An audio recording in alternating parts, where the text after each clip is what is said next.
You ever meet a woman who seems perfect, confident, charming, magnetic, but something about her feels off? Deep down, you sense a story she's not telling you. Ignore that feeling, and it could cost you years of your life, your emotional energy, and maybe even your self-respect. The truth? Women reveal patterns about their past without even realizing it, clues that speak louder than their words. I'm about to show you 7 signs she slept with a lot of men. And the 4th one is the most dangerous manipulation tactic I've ever seen a woman use. As a relationship coach, I've watched countless men realize too late they ignored the signs. They thought everything was fine until it wasn't. Don't be that guy. Spot these patterns early, and you free yourself to find a relationship that truly works for you. Subscribe and share in the comments a moment you suspected something was off in a past or current relationship. Your story might be exactly what another man needs to hear to avoid the same trap. Because in just a moment, I'm going to reveal the first sign, and trust me, it's one most men mistake for a good thing. Number 1. She's too comfortable with intimacy too soon. Now, I want you to really hear me here, because this is where most men get it wrong. You meet a woman, and within days, sometimes hours, she's talking about physical closeness like it's ordering coffee. She sits across from you, locks eyes, maybe throws in a sly comment about past experiences, and you're thinking, wow, she's confident, she's liberated, she's into me. No, my friend. What you're seeing might not be confidence. It might be emotional erosion.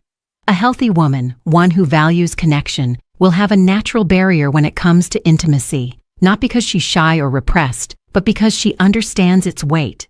She knows that real closeness is meant to build over time, layered with trust, vulnerability, and emotional investment. When that barrier is missing, it's not liberation, it's a red flag. It means those boundaries have been crossed so many times they no longer exist. Think about it like a lock that's been forced open too many times. At some point, it doesn't protect anything anymore. It just hangs there, useless. That's what happens when a woman has repeated high-intensity encounters without the emotional foundation. The meaning is stripped away, and intimacy becomes mechanical. Something to do, not something to feel. Watch the little signs. Does she blush when the conversation turns intimate? Does she have moments where she hesitates, where her body language says she's processing what this means? Or does she glide through it like she's been down this road 1,000 times? Does she casually brush your knee, lean in just enough to make you feel the spark, without the slightest flicker of vulnerability?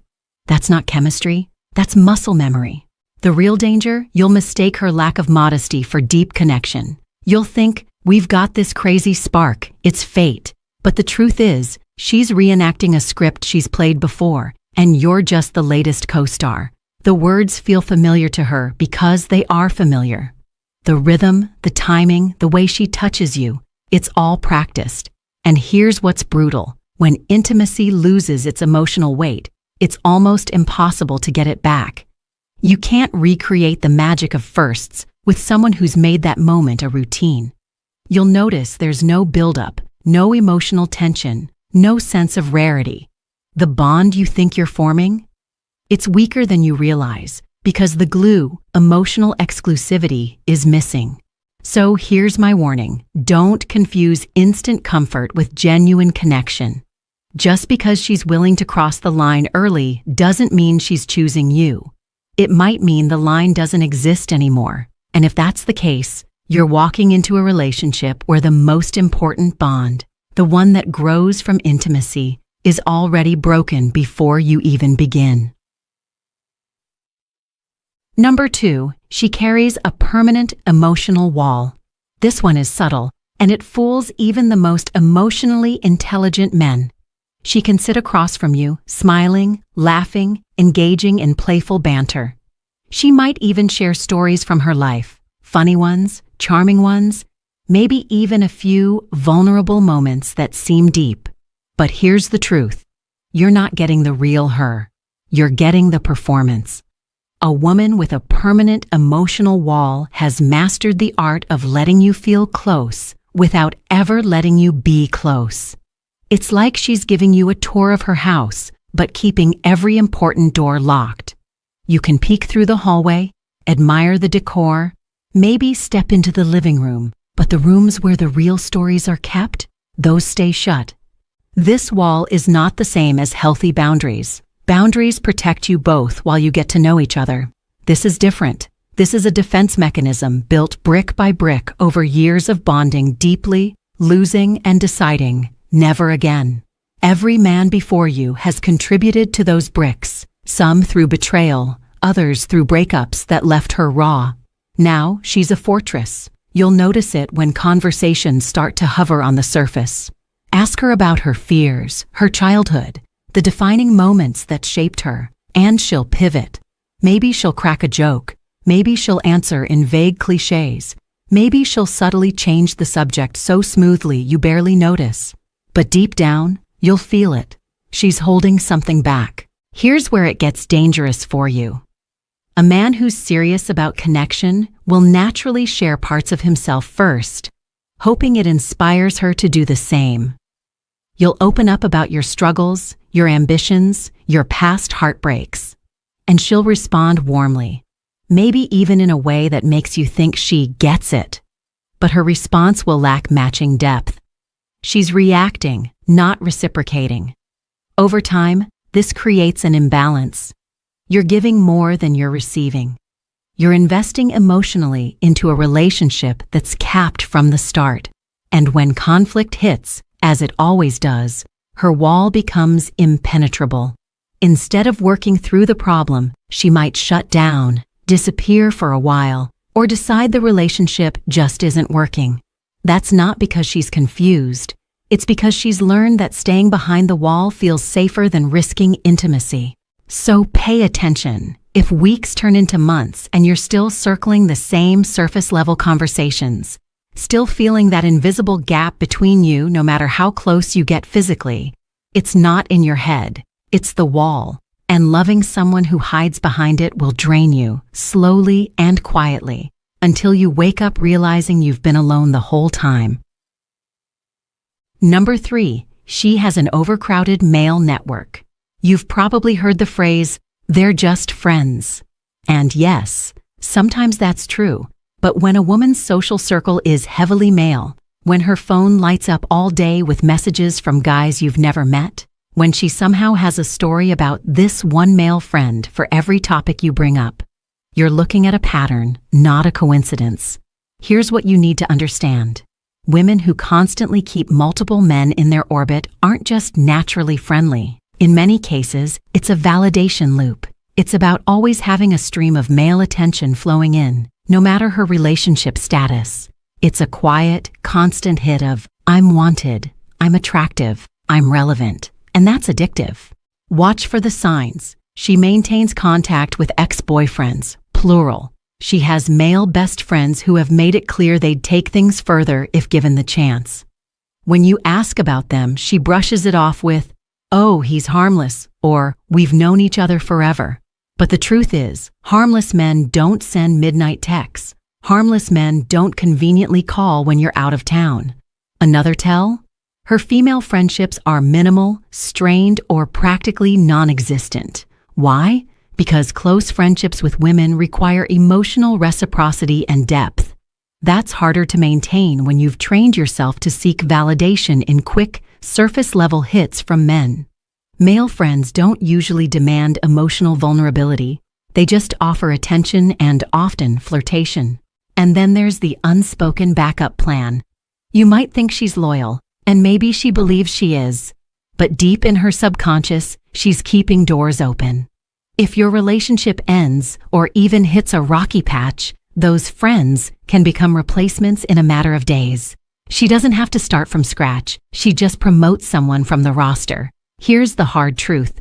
A woman who's constantly plugged into a network of male attention isn't truly available. Not emotionally, not mentally. And no matter how much she insists, they're just friends, you'll always feel the quiet pull of competition, and that's not a foundation for trust. Number 4, she uses intimacy as currency. This one is dangerous, not just because it's manipulative, but because it's so easy to miss until you're already hooked. You might think you're sharing genuine moments of closeness, but what you're actually in is a transaction. She's not giving intimacy, she's trading it. Here's how it plays out. Things are tense between you. Maybe you've disagreed on something. Maybe you've said no to a request. Maybe she's caught in a lie. Suddenly, her body language shifts. She becomes softer, more affectionate, maybe even physically seductive. And just like that, the tension dissolves. You feel closer again. Problem solved, right? Wrong. The problem didn't go away. It just got paid off. On the flip side, when she's upset or wants to make a point, intimacy is the first thing she withholds. Not because she's genuinely not in the mood, but because she knows it gets a reaction. It's punishment dressed up as boundaries. She's learned that your desire for closeness can be leveraged to get what she wants, whether that's an apology, a favor, or your silence. This is not natural feminine intuition. This is learned strategy. Women who have spent years in short, high-turnover relationships often figure out which tools work fastest to regain control. And physical intimacy, when weaponized, is one of the most powerful. It's the ultimate bargaining chip because it taps into your biology, your emotions, and your ego all at once. The key word here is timing. Pay attention to when the affection flows and when it dries up. Is it spontaneous, or does it always seem to arrive right after you've done something she wanted? Does it vanish exactly when she's displeased? If the timing feels too precise to be coincidence, it's probably not. Because make no mistake, when intimacy becomes currency, love becomes business. And in that kind of business, you're never truly an equal partner. You're just a customer who doesn't realize he's paying. Number 5. She has mastered the art of reading and controlling men. There's a difference between a woman who understands men and a woman who studies them. The first is natural. She's observant, empathetic, intuitive. The second is deliberate. She's been in enough relationships with enough different types of men that she's basically run her own private lab on male behavior. And now, she knows exactly which buttons to press and when. At first, it feels amazing. She compliments you in a way that hits exactly where your ego lives. She notices the details you wish more people saw, the way you carry yourself, how you take charge, your ambition. You feel understood in a way that's rare. But here's where you need to be careful. Genuine understanding grows over time. Instant, perfect compatibility is often just a reflection of how quickly she's read you. She can identify your strengths and, more importantly, your insecurities faster than you think. And once she has that map, she can play you like a song. When she wants to pull you closer, she feeds your pride. When she wants to pull you off balance, she pokes at the cracks in your confidence. One minute, you feel like her hero. The next, you're questioning yourself and craving her reassurance. The danger here is that the manipulation is subtle. She's not storming into your life with obvious demands. She's shaping your emotional state in ways that keep her in control. She knows when to be sweet, when to be distant, when to praise, and when to let silence do the work. Every move is calculated to keep you invested and unsure at the same time. The scariest part? Men often mistake this for passion. They confuse emotional volatility with deep connection. The highs feel intoxicating. The lows make you chase harder, and before you know it, you're addicted to the cycle. That's not love, it's conditioning. If you start to feel like every emotion in your relationship is being managed, it's because it is. And once you see the strings, you can't unsee them. That's when you have a choice. Keep dancing for her approval, or walk away and reclaim the control she's been holding all along. Number 6. She has no shame or discretion about her past. Let's get something straight. This isn't about policing someone's history or expecting perfection. We're talking about the natural sense of privacy and selectivity that protects emotional intimacy. When that's gone, it says a lot about how she views connection and how she might view you. A woman with no shame or discretion about her past doesn't just share stories about her exes. She tells them casually, like she's recounting a weekend trip. She might openly discuss the number of people she's been with or give you vivid details about past relationships, almost as if she's trying to prove she's experienced. And here's the kicker. She sees it as a positive selling point. You'll notice there's no hesitation in her delivery, no softening of the language, no sense that certain things are too personal to broadcast. That's because, to her, they aren't personal anymore. They've been normalized through repetition. When something intimate has happened enough times, it stops feeling rare. And when it's not rare, it's not sacred. Ask her a question about her past and watch the reaction. If she becomes defensive, flips it back on you, or accuses you of being insecure or old-fashioned, that's not just deflection. It's an unwillingness to acknowledge how her past might affect the present. She's not engaging with the impact, only the argument. This lack of discretion can also bleed into how she handles your relationship. The same way she casually shares details about her past, she might share details about you with others. The boundary between private and public is thinner, and once that line is crossed, trust becomes fragile. So, pay attention to how she speaks about her history. Is there a sense of care in how she talks about intimate experiences, or is it just another story in the lineup? Does she respect the weight of the connection you're building, or does it feel like you're simply the next chapter in a long, casual series? Because if she can't see why discretion matters, she won't see why you matter. At least, not in the way you need her to. Number 7. She has a history of short-term relationships. At first glance, this one might seem harmless. People date, things don't work out, they move on. That's life, right? Sure. But when you start seeing a consistent pattern, relationships that never last more than a few months, connections that burn bright and then vanish, that's not bad luck. That's a blueprint. In these cases, every relationship she's had follows the same arc. Intense attraction in the beginning, rapid escalation, and then an equally rapid collapse. She'll describe the endings as mutual decisions or just not meant to be. But look closer. The stories usually center on external factors, timing, circumstances, the other person's flaws, never on her own inability to build something that lasts. Why does this matter? Because real, long-term commitment isn't built during the honeymoon phase. It's forged in the work that comes after.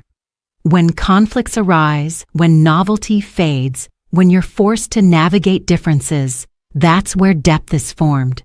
But if she's never stayed long enough to experience that stage, she's never developed the tools to handle it. This pattern also points to something deeper, a craving for the high of new attraction. The butterflies, the constant texting, the rush of being desired, it's addictive. And just like any addiction, once the buzz wears off, she starts looking for her next fix. The problem is, lasting relationships require stability, and stability doesn't give the same rush as novelty. So what should you do?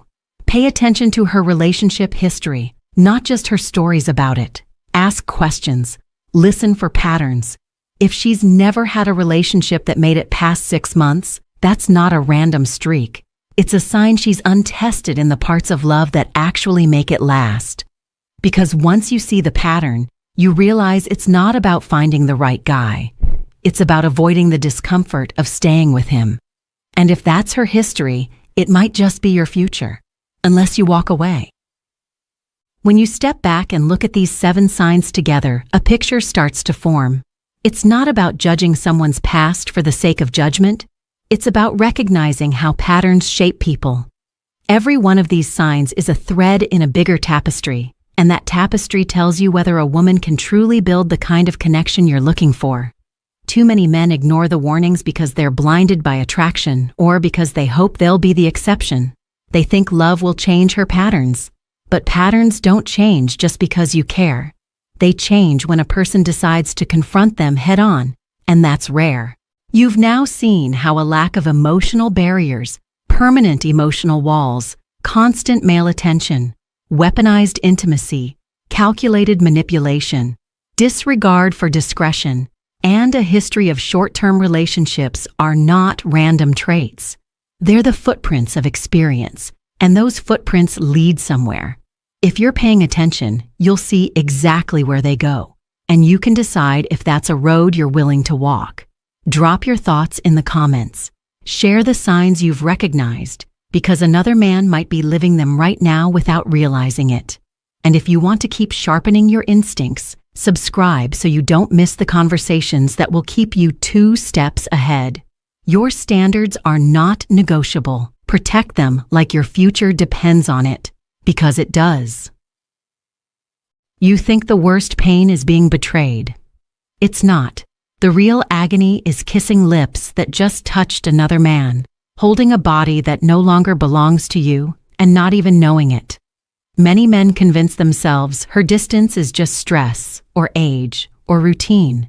But the truth is harsher. Women rarely confess, yet they always reveal. And if you miss the signals, you become the quiet accomplice of your own humiliation. That's why today, I'm about to reveal 8 signs that give away a woman who just slept with someone else. Signs most men ignore until it's too late. And the last one? It's the nail in the coffin. The one she can't hide, no matter how hard she tries. Before I walk you through these 8 signs, take a second to subscribe and hit like. And let me know in the comments what city you're watching from. I want to see how far this message is reaching, because betrayal speaks the same language no matter where you live. And now, let's get back to the story. The first sign I'm about to show you is subtle, silent, and it's the one that quietly destroys more men than they realize. Number 1, the cold silence of her body. There's a kind of silence that doesn't come from words, it comes from the body. And when you've been with a woman long enough, you know that silence. You know when her touch has weight, when her kiss has warmth, when her body is reaching for you without you asking. And you also know when that current goes dead. This is one of the hardest signs to face because it doesn't scream at you. It whispers. You lean in to kiss her and she turns her face slightly. You touch her shoulder in bed and she stiffens instead of melting. She says she's tired, but her body isn't heavy with exhaustion. It's heavy with indifference. That difference matters because tiredness recovers with sleep. Indifference doesn't. Here's the truth most men don't want to admit. When a woman has been fulfilled by someone else, she doesn't come back to you hungry. She comes back satisfied. And satisfaction leaves no space for you. Imagine trying to light a fire that's already burned itself out. No matter how many matches you strike, the wood stays cold. That's what it feels like when her body has already given itself elsewhere. The mistake men make here is denial. You tell yourself it's just stress, or it's age, or this is just what happens in long relationships. No. Attraction doesn't die of old age. It dies when it moves to another source. If she used to pull you close after work but now rolls away, that's not routine. It's a signal. So what do you do with this knowledge? You don't beg. You don't push harder. You observe. You test. Instead of chasing, pull back. Watch if the distance shrinks on its own or if it widens even further. A woman who still desires you will eventually reach out again. A woman who's given herself away will let the silence deepen. Your job isn't to force her body to respond. Your job is to recognize when the response is gone. The shift is painful, yes, but it's also liberating. Because once you stop lying to yourself, you stop wasting energy on a flame that someone else already put out. And here's the problem. If the body doesn't speak to you anymore, don't think the truth will hide. Because if her skin has gone silent, her habits will start screaming. If you don't see it in her touch, you'll smell it in her rituals. Number 2, the cleansing ritual. When a woman has been intimate with another man, she doesn't walk through your door carrying the scent of betrayal. She walks in smelling fresh, too fresh, a new perfume that wasn't there before, a shower that lasted longer than usual, clothes changed for no reason, underwear swapped in a way that doesn't match the rest of the day. On the surface, it looks like self-care. In reality, it's a cover-up. This is what I call the erasing ritual. She's not just cleaning her body, she's trying to clean her conscience. And most men miss it because they want to. You tell yourself, she just likes to feel fresh, or she's trying a new scent. That's how you gaslight yourself, because you don't want to face the darker possibility that she's removing the traces of someone else before you notice. Here's how it works. A woman knows her body tells stories. Skin holds onto smells, hair carries traces, clothes remember contact. So she scrubs, she sprays, she hides the evidence under lavender and soap. And the irony is that the more she tries to erase, the louder it becomes. That sudden obsession with hygiene isn't a random act, it's a pattern. Let me be clear, this doesn't mean every shower equals betrayal. That's not the point. The point is change. If she never cared much about rushing to the bathroom after work but suddenly does, if she's suddenly guarding her laundry like it's classified, you pay attention. Psychology isn't about absolutes, it's about shifts. It's about noticing what no longer fits the rhythm of who she was with you. So what's the move? Stop excusing the inexcusable.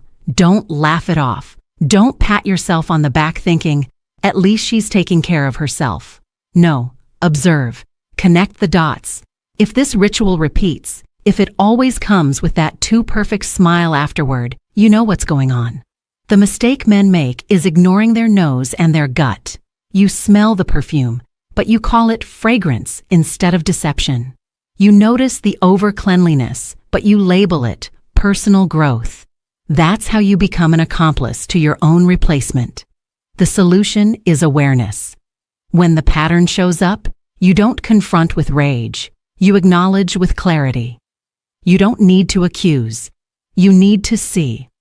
Because once you see it, you can't unsee it. And that clarity changes how you show up. But here's the thing. Hygiene is just the surface. Underneath, the game goes deeper. Because when her body is clean, she still has to deal with her emotions, and guilt has a way of spilling out sideways. Number 3, the blame game, unjustified irritation.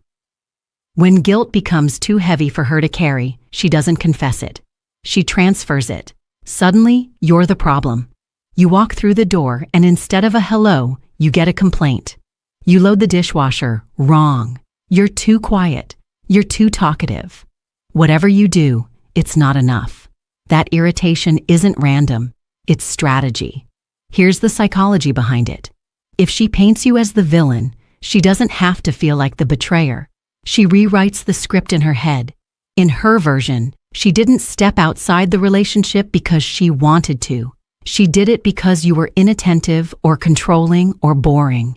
This is projection at its sharpest. She can't handle the conflict inside herself, so she pushes it onto you. The trap most men fall into is defending themselves. You try to explain, you argue, thinking logic will fix it, but you can't out-logic guilt. The more you defend, the more ammunition she gets to keep painting you as the bad guy. And before you know it, you're walking on eggshells in your own home. Here's the shift. Stop playing defense. You don't need to win the argument. You need to win your dignity. Next time she snaps at you over something ridiculous, don't rise to the bait. Don't beg, don't debate. Look her in the eye and say calmly, you don't need to fight to justify what you've already decided. Then step back. Not out of weakness, but out of strength. You're showing that you see the tactic and you won't dance to it. That one move flips the dynamic. Because when you don't play the role she wrote for you, her script collapses. Now the weight of her guilt sits where it belongs, with her. And you just claimed back your emotional ground. Men often ask me, but isn't staying silent weak?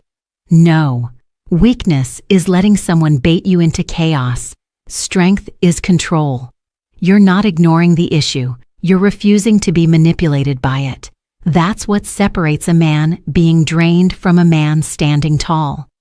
But remember this, projection is powerful, but it isn't the final mask. There's another battlefield where the truth shows up without her even speaking. A place no excuse can cover. and it's in her body itself. Number 4, the body doesn't lie. A woman can rehearse her excuses. She can mask her moods. She can polish her story until it sounds convincing. But there's one place she can't control, her body. And this is where most men betray themselves, not because they can't see, but because they refuse to look. You know her. You know her rhythms, her warmth, her reactions. That's why when something changes, you feel it, even if you don't want to admit it. Maybe she feels unusually tense or unusually relaxed. Maybe her responsiveness has shifted, either exaggerated or strangely absent. Sometimes it's subtle, sometimes it's glaring. But it's never random. Here's the cruel part. You don't need to be a doctor to notice. You need to be honest. Men often explain it away. Maybe it's hormones. Maybe she's stressed. And yes, those things can happen. But when the shift is sudden, when it doesn't fit the usual pattern, you owe it to yourself to pay attention. Because ignoring what your senses already picked up is the fastest way to humiliate yourself. The mistake is thinking that by pretending everything's fine, you're saving the relationship. You're not. You're just postponing the collapse. A body that has been with another man carries an imprint, not always visible, but always felt. And when you sense it, but you force yourself to stay quiet, you're lying to yourself more than she's lying to you. So what do? First, stop running from your intuition. If something feels off, don't shove it down. Let yourself register it. Second, stop overcompensating. Men often respond by trying harder. More affection, more patience, more effort in bed, as if more giving will fix what's already been taken. It won't. You don't win desire back by throwing effort at it. You win by recognizing when it's gone. Here's a practical step. Instead of chasing her body, step into clarity. If intimacy feels wrong, scale back and observe. Don't accuse, don't interrogate. Just notice how consistent the change is. That awareness is your shield. It prevents you from investing more into someone who's already detached. And the deeper truth? If you ignore your senses, you're not being strong, you're being scared. Strength isn't denial. Strength is facing what you already know, even when it burns. But guilt doesn't always show up as coldness. Sometimes, to cover the cracks, she goes in the opposite direction. She turns warm, affectionate, even tender in a way that feels almost too good to be true. And that's exactly what it is. Number 5. Excessive affection, the theater of guilt. Not every betrayal looks cold. Sometimes it walks through the door wrapped in kisses, hugs, and a sudden wave of sweetness. And if you're not paying attention, you'll mistake guilt for love. This is one of the cruelest tricks because it plays directly on your hope. You've felt her slipping away, you've sensed the silence, and suddenly she's holding your hand again, kissing you on the cheek, whispering, "I love you," with watery eyes. And your heart wants to believe it's real. You think, she's coming back to me, but she isn't. She's trying to come back to herself. That affection isn't for you. It's for her conscience. Here's the psychology. After crossing the line, many women don't pull away. They pull closer. Not because they've rediscovered their desire, but because they need to silence the guilt. Touching you, cooking for you, saying nice words. It's all part of the act. The act isn't to keep you happy. It's to keep her from drowning in self-disgust. The mistake men make is treating this affection like a second chance. You drop your guard, you stop observing, you breathe out in relief, and that's when you lose all leverage. You become the comfort toy, the safe space she clings to while her passion burns somewhere else. You end up holding her guilt, not her love. So what's the move? Learn to test the source. Ask yourself, does this affection come with consistency or only in waves after unexplained absences? Does she touch you with desire or with obligation? Does she lean in with warmth or does it feel rehearsed, almost exaggerated? Those questions cut through the fog. And here's the tough medicine. Don't reward guilty affection. Don't let her wipe her conscience on your shoulders. You don't need hugs that are born from betrayal. What you need is honesty, even if it's cold. And sometimes, the strongest thing you can say is this: "I'd rather have your silence than your guilty embrace." That statement isn't for her, it's for you. It's your way of reclaiming self-respect in the face of false tenderness. Because here's the truth: love doesn't need theater. Real connection doesn't show up only after guilt. If her affection feels like an apology instead of desire, you already know the difference. And once you know, you can never go back to pretending. But if you keep accepting her guilty embrace, the next stage is worse. Because she won't just touch you without desire. She'll stay with you physically while her mind drifts miles away. Number 6, emotional absence in intimacy. There's a difference between a body beside you and a soul with you. And once you've felt that difference, it's impossible to unfeel it. This is the stage where betrayal cuts the deepest, not because of what she does, but because of what she withholds. She gives you her body, but she no longer gives you herself. Picture this. You're in bed, everything looks normal. She touches you, she moves, she even moans. On the surface, it's all there. But something is missing. Her eyes are empty. Her energy doesn't sync with yours. You can feel that she's somewhere else, replaying a memory that doesn't involve you. That's not intimacy. That's theater. And here's the brutal truth. A woman who's emotionally absent during intimacy is already gone. You're not making love. You're playing a role in her cover-up. And men who ignore this always tell themselves the same comforting lie. She's just tired, or it's stress. But deep down, you know the difference.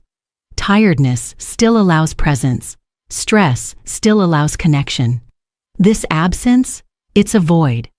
The mistake most men make is pushing harder. You think, if I try more, she'll come back. So you give more affection, more patience, more effort, hoping to win her over. But the more you push, the further she drifts, because her fire isn't missing, it's burning somewhere else. And every extra ounce of effort you give just teaches her one thing. She doesn't need to give anything back.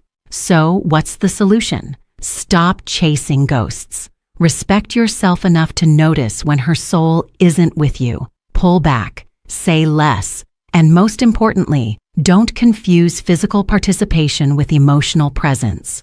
When her spirit has left, your job isn't to drag it back. It's to decide whether you'll keep lying in a bed that feels colder by the night. Here's a simple step. Next time you sense that absence, don't cover it with more effort.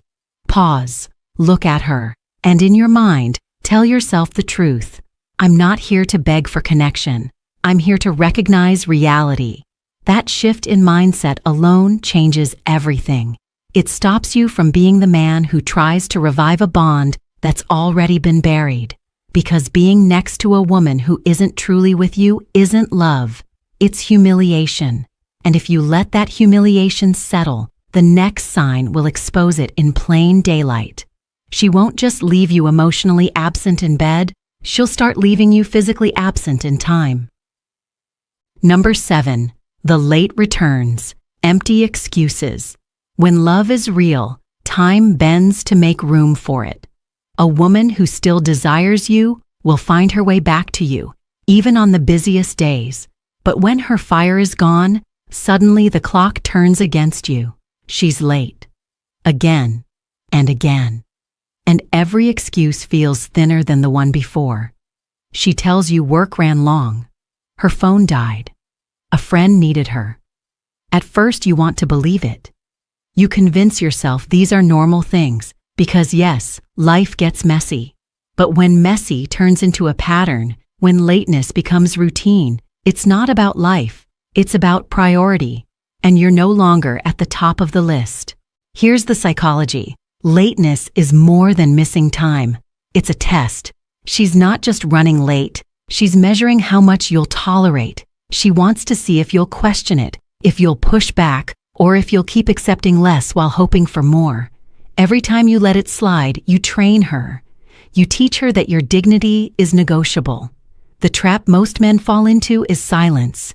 You see the inconsistency, you feel the sting, but you swallow it.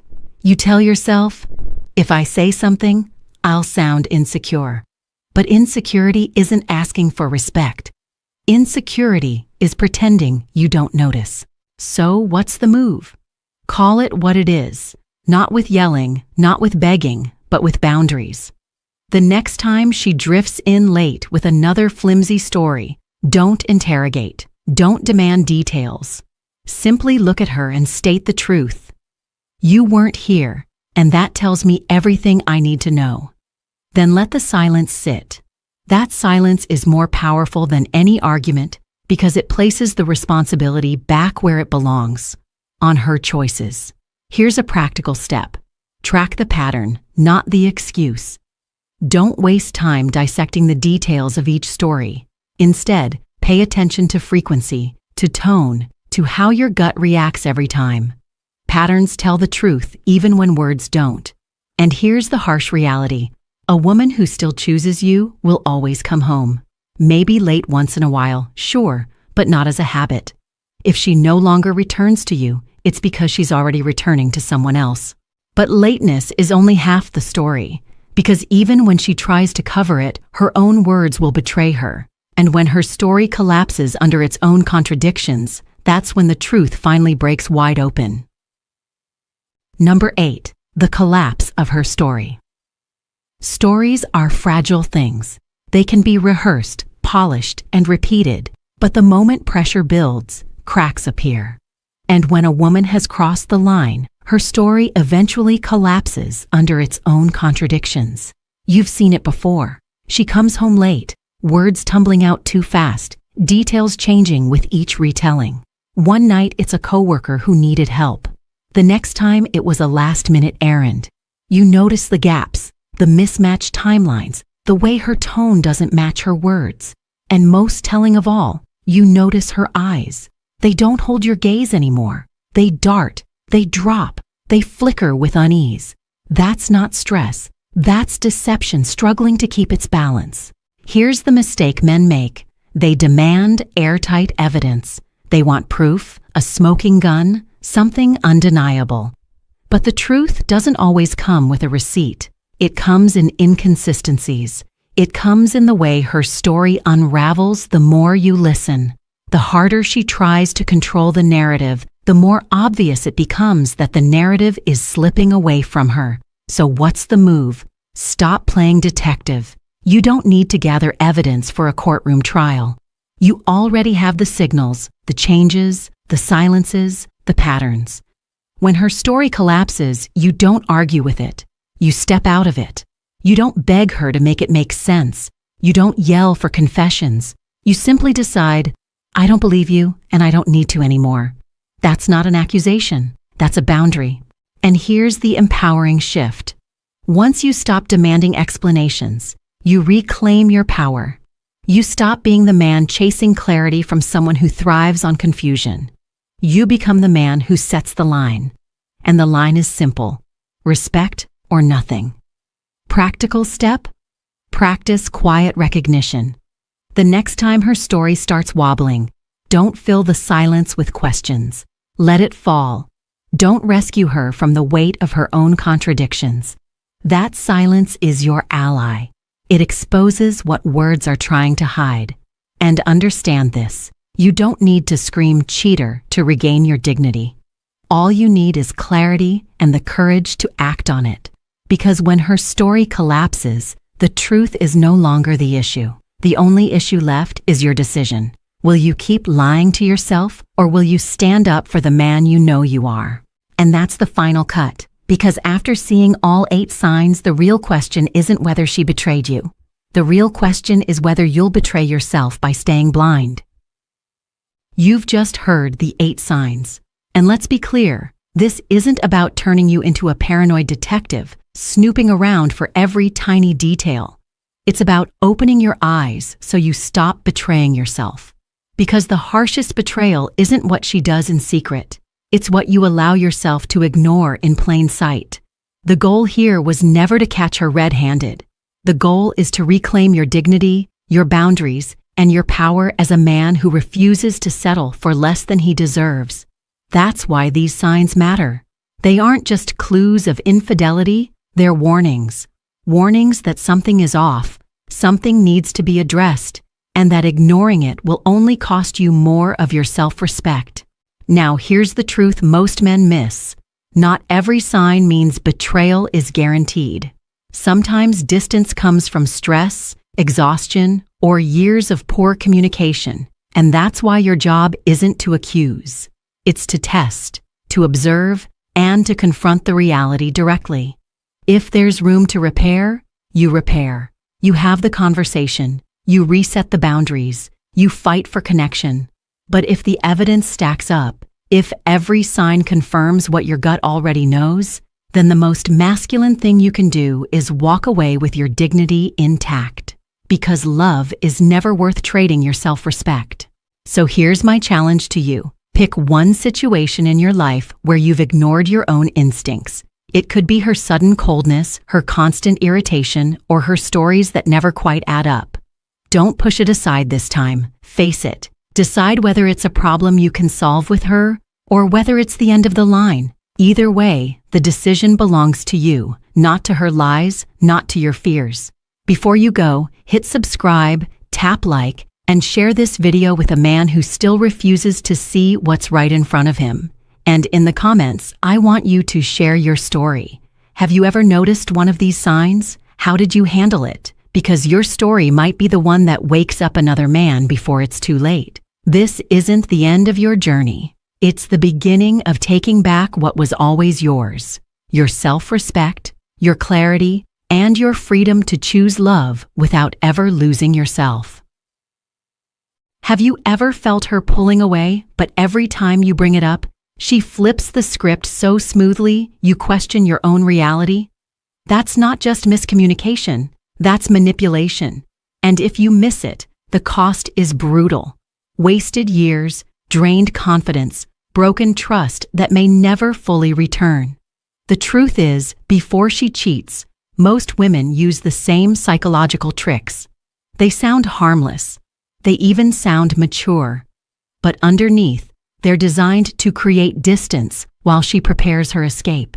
In this video, I'll walk you through the 4 exact lies you must recognize, because spotting them early could mean the difference between protecting your heart or losing yourself in the process. As a psychologist and relationship coach who has spent years working with men blindsided by betrayal, I can tell you, these lies are not random. They follow a precise pattern I've heard many times in private sessions. And before we dig into the details, make sure you subscribe, like this video, and share in the comments the moment you first realized something wasn't right. Your story could help another man connect the dots. Now let's begin. Because the first lie women tell sounds harmless, but it's the seed that grows into betrayal. Number 1. I just haven't been in the mood lately. Men, let me be brutally honest with you. This is the most common lie women use right before they cross the line. And it works on most of you because it sounds so damn reasonable. Everyone gets tired. Work piles up. Stress builds. Hormones shift. Who hasn't felt drained and not in the mood? You hear this line and your instincts tell you to nod, be understanding, and let it go. But here's the truth that most women will never tell you. When she loves you, stress doesn't push her away. It pulls her closer. When she's tired, she still craves your arms around her. Maybe not for wild passion every night, but for closeness, for comfort, for feeling safe in the man she trusts. Real love doesn't shut down physical affection. It seeks it out, even in exhaustion. So when she suddenly has no interest in touching you, no spark for weeks or even months, when she flinches at your hand on her back, when she treats even casual closeness like a burden, that's not about stress, that's about redirection. Her body didn't stop wanting intimacy. It stopped wanting intimacy with you. And here's the cruel psychology behind it. When a woman begins investing emotionally in another man, her body reacts. Intimacy with you starts to feel like betrayal, not of you, but of him. The new man becomes her emotional center, and suddenly you're the obstacle. Touching you feels wrong, dirty, even repulsive. she's protecting the bond she's secretly building elsewhere. This is why you'll see the strangest contradiction. With you, she's too tired. With the rest of the world, she's suddenly alive again. New workouts, new clothes, extra time in front of the mirror, perfume she hasn't worn in years. She's shaving, posting selfies, buying lingerie, but somehow never in the mood when it comes to you. That's not coincidence. That's a transfer of desire. Let me give you a story to make this real. David, a 41-year-old financial analyst, came to me devastated. His girlfriend of 3 years had been distant for months. Every time he reached for her, she pulled away, saying, "I'm just not in the mood.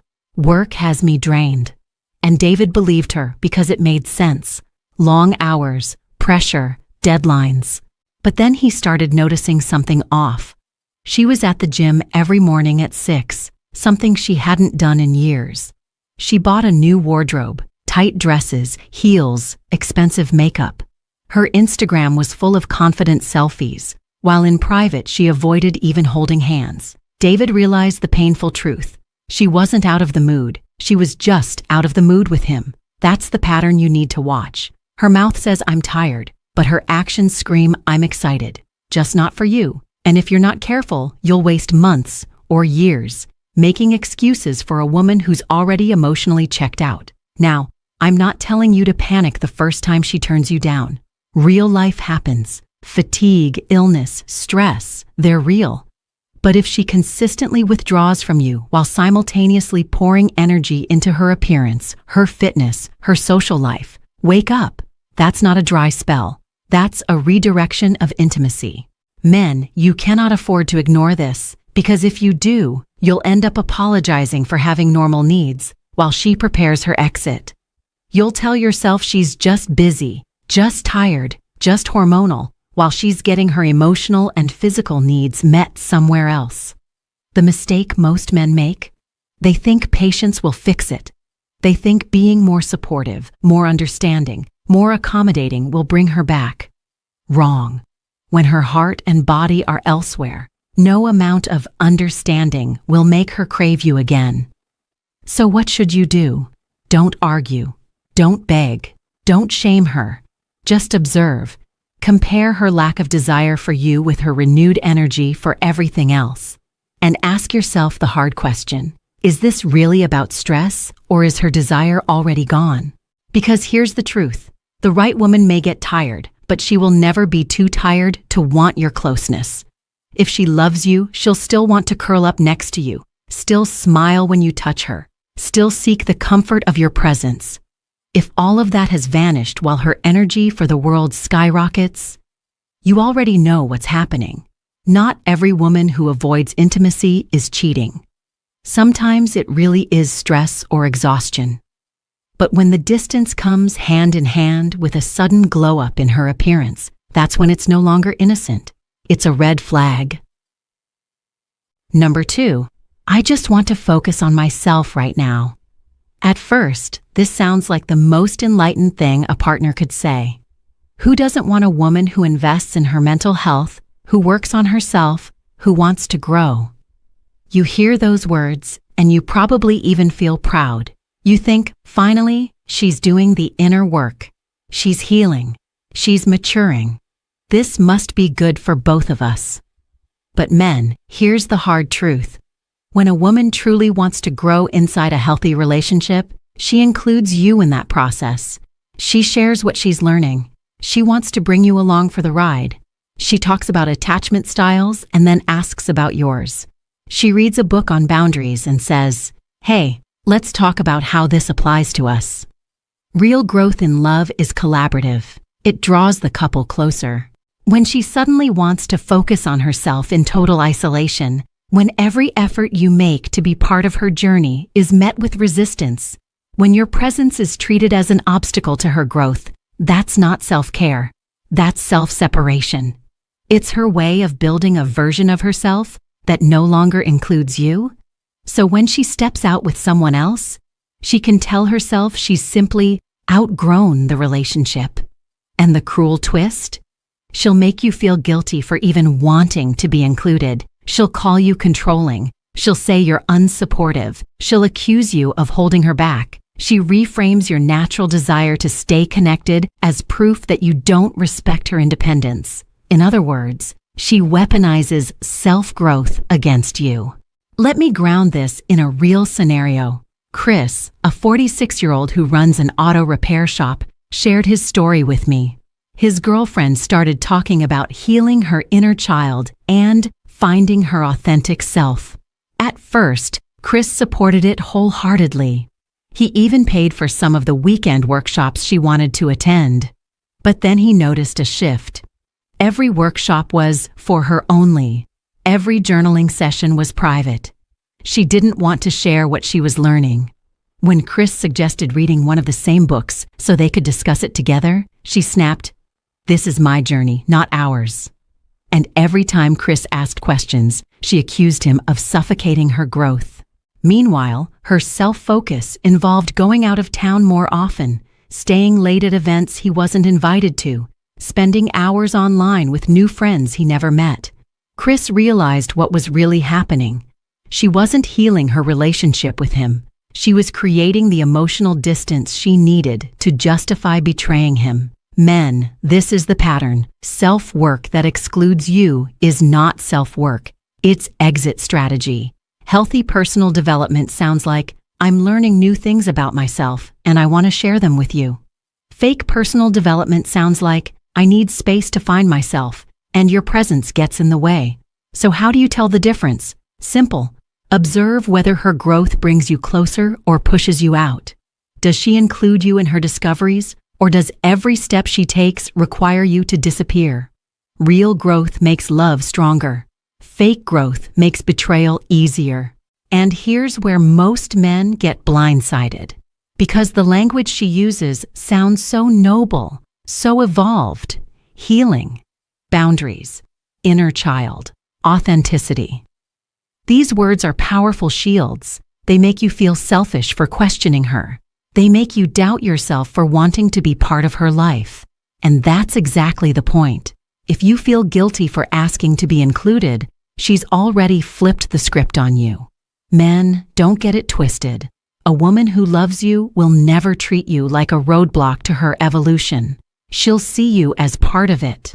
If instead she frames your love as the obstacle to her growth, understand what's really happening. She's not healing. She's rehearsing her exit. Of course, self-growth can be genuine. Many women truly mean it. But when her growth journey keeps excluding you, that's not self-care. It's groundwork for walking away. Number 3, you're being too controlling. This is one of the most clever deflections women use because it makes you doubt yourself instantly. You ask a perfectly reasonable question, "Where were you last night?" Or, "Who were you texting during dinner?" And suddenly you're the bad guy. Instead of answering, she flips it. Now the issue isn't her behavior. It's your supposed insecurity, your toxic masculinity, your controlling nature. Men, listen carefully. When a woman has nothing to hide, her instinctive response to questions is clarity, not combat. She explains. She reassures. She gives details without you even needing to press. Transparency feels natural when you're telling the truth. But when she's keeping secrets, every question feels like an interrogation. Every answer risks exposure. So she doesn't answer. She attacks. She frames your curiosity as abuse. She makes you question your own sanity for having basic relationship needs. Let me show you how this plays out. Mark, a 54-year-old restaurant manager, told me about his girlfriend. One night, he noticed her texting late, hiding her phone screen. He asked casually, "Who's messaging you at this hour?" Nothing aggressive, no raised voice, just curiosity. Her response? She exploded. "Why are you always checking on me? You're so possessive. I can't breathe with you. You're insecure, controlling, toxic." Within minutes, Mark found himself apologizing for even asking. He left that conversation believing he had done something wrong when all he had done was ask a normal question. Later, he learned she had been building a relationship with a coworker. exactly the man she was texting that night. The attack wasn't random, it was calculated. That's the key, men. When the truth threatens exposure, the best defense is offense. By attacking you, she shifts the spotlight off her behavior and onto your supposed flaws. And if you're not careful, you'll spend weeks, months, even years apologizing for simply wanting honesty. Now let's be fair for a moment. Yes, some men truly are controlling. If you're demanding her passwords, tracking her every move, monitoring her friendships, that's not love, that's paranoia. But that's not what we're talking about here. We're talking about basic relationship questions, the kind any healthy couple should navigate easily. Where were you? Who's this new friend? Why are you coming home late? These are not acts of control. These are acts of care. A faithful woman doesn't feel threatened by those questions. She sees them as natural. She may even appreciate them because they show you care about the relationship. But a woman who's hiding something will treat every question as an attack. Here's the red flag. If every time you ask for clarity, she attacks your character instead of giving you an answer, you're not being controlling. You're being manipulated. And here's what makes this so dangerous. Over time, her accusations can rewire your mind. You start second-guessing yourself. You stop asking questions altogether. You tell yourself, I don't want to seem insecure, or maybe I am too controlling. And that's exactly what she wants, for you to silence your instincts while she continues unchecked. Men, remember this. Questions build trust. Accusations destroy it. If she consistently makes you feel guilty for asking basic things, that guilt is not coming from your insecurity. It's coming from her fear of being found out. So don't fall into the trap. Don't let her label you the villain for seeking the truth. A woman who truly loves you won't punish your curiosity. She'll meet it with openness. If she can't do that, if every question leads to you apologizing, understand this. It's not because you're too controlling. It's because she's too exposed. Not every woman who pushes back against questions is hiding something. But when every reasonable concern gets flipped into an attack on your character, that's not honesty. It's deflection. Number 4, I just want us to be honest with each other. On the surface, this sounds perfect. Honesty is what every man wants, right? Finally, she's ready for transparency. Finally, she wants real communication. You hear those words and think, this could fix everything. But here's the deception. She's not asking for honesty. She's setting the stage for selective honesty. That means she gets to dig deep into your life, your past, your vulnerabilities, while carefully curating what she reveals about hers. It looks like openness, but it's actually control. Here's how it works. After announcing this new commitment to honesty, she suddenly becomes curious about everything in your life. She wants to know your childhood traumas, your regrets, your mistakes. She asks about every woman you've ever dated, about your insecurities, about the worst moments of your life, and you open up because you think that's what real intimacy is. But when you flip it back, when you ask about her new male coworker, or why she's been distant lately, or why she hides her phone, suddenly the tone shifts. She says you're interrogating her. She says, I thought we agreed not to be controlling. She accuses you of lacking trust. In other words, she uses your own desire for honesty against you. Let me illustrate. Tom, a 50-year-old insurance agent, told me about his girlfriend. She always wanted to know everything about him. His first heartbreak, his fears about aging, even embarrassing mistakes from college. She said it made her feel closer to him. And Tom, being a good man, opened up. But whenever he asked her even the simplest questions, like, who were you out with after work? Or, can I see the messages you were upset about? She'd dodge, deflect, or accuse. You're being too suspicious. Why can't you just trust me? I'm telling you so much and you still want more? Do you see the trick? She framed selective sharing as deep intimacy. She made Tom feel unreasonable for wanting the same openness she demanded from him. And while Tom was busy bearing his soul, she was hiding the one thing that mattered most: her growing connection with another man. This is the cruel genius of selective honesty. It gives you just enough truth to keep you calm, while hiding the truths that would set off every alarm in your body. It feeds you scraps of transparency so you feel guilty for asking for a full meal. Men, real honesty is mutual. It flows naturally in both directions. It's not rationed out like a political statement. It doesn't feel like pulling teeth, and it doesn't make you feel guilty for asking. Real honesty builds safety. Selective honesty builds confusion. Here's the red flag. If she's open about things that make her look good, or things that win your sympathy but shuts down when the questions cut closer to her behavior, understand what's happening. That's not vulnerability, that's strategy. And the longer you buy into this, the more she gains control. She learns everything about you, your weaknesses, your fears, while you learn almost nothing about her reality. And by the time the truth surfaces, she's already rewritten the story in her favor. So don't be fooled by this polished version of honesty. Watch how it plays out. Ask yourself, does her openness make me feel secure, or does it make me feel like I'm crazy for wanting more? If it's the second, you're not dealing with honesty. You're dealing with manipulation. Men, hear me clearly. The right woman won't ration the truth. She won't make you feel guilty for wanting transparency. She won't weaponize honesty as a shield for secrecy. She'll make the truth easy to see, not impossible to find. Real honesty is mutual, not selective. If she shares small details but dodges the big ones, that's not openness, it's strategy. And strategy in secrecy almost always points to betrayal. Now let's get to the one thing you must do when you hear any of these lies. This is the turning point, men, so listen carefully. The instinct most men have is to argue, to demand answers, to become the detective in their own relationship. But that only drags you deeper into her frame. The more you chase, the more you look insecure. The more you argue, the more you feed her excuses. And while you're debating her words, she's already proving her actions elsewhere.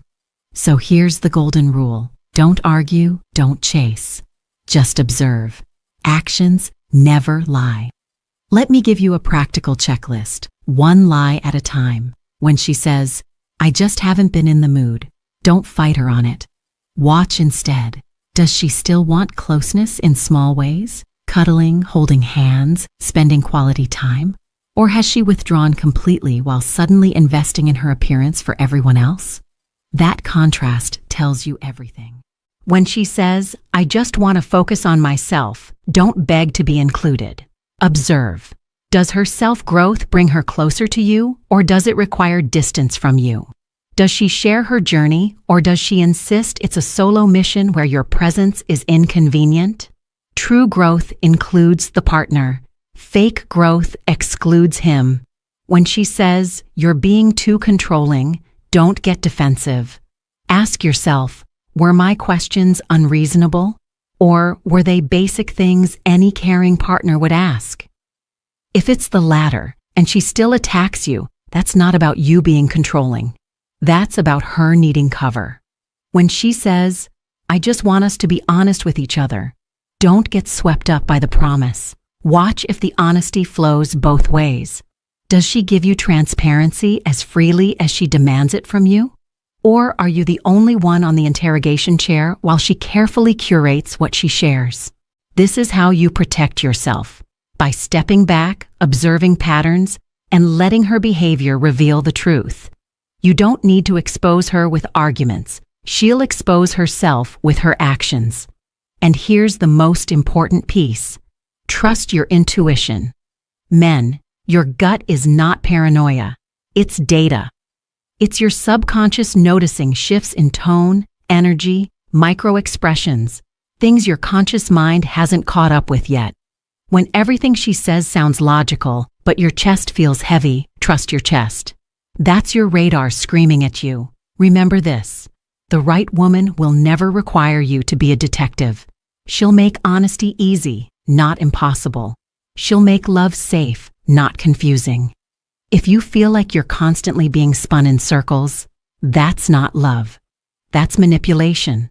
So don't argue. Don't beg. Don't lose years trying to logic your way through lies. Step back, observe, trust your gut. Your instincts will save you long before her words ever will. So let's bring this home. We've walked through 4 of the most common lies women tell before they cross that line. Number 1, I just haven't been in the mood lately. That's not about stress. It's about her desire shifting away from you. Number 2, I just want to focus on myself right now. That's not self-growth. It's strategic distancing dressed up as personal development. Number 3, you're being too controlling. That's not your insecurity. It's her deflection, turning your basic questions into an attack. Number 4, I just want us to be honest with each other. That's not transparency. It's selective honesty, designed to give you scraps while she hides the core truth. Now, if you only remember one thing from this entire video, let it be this. The right woman will never require you to be a detective in your own relationship. She won't make you feel crazy for asking basic questions. She won't punish you for wanting closeness. She won't hide behind excuses of growth, honesty, or boundaries.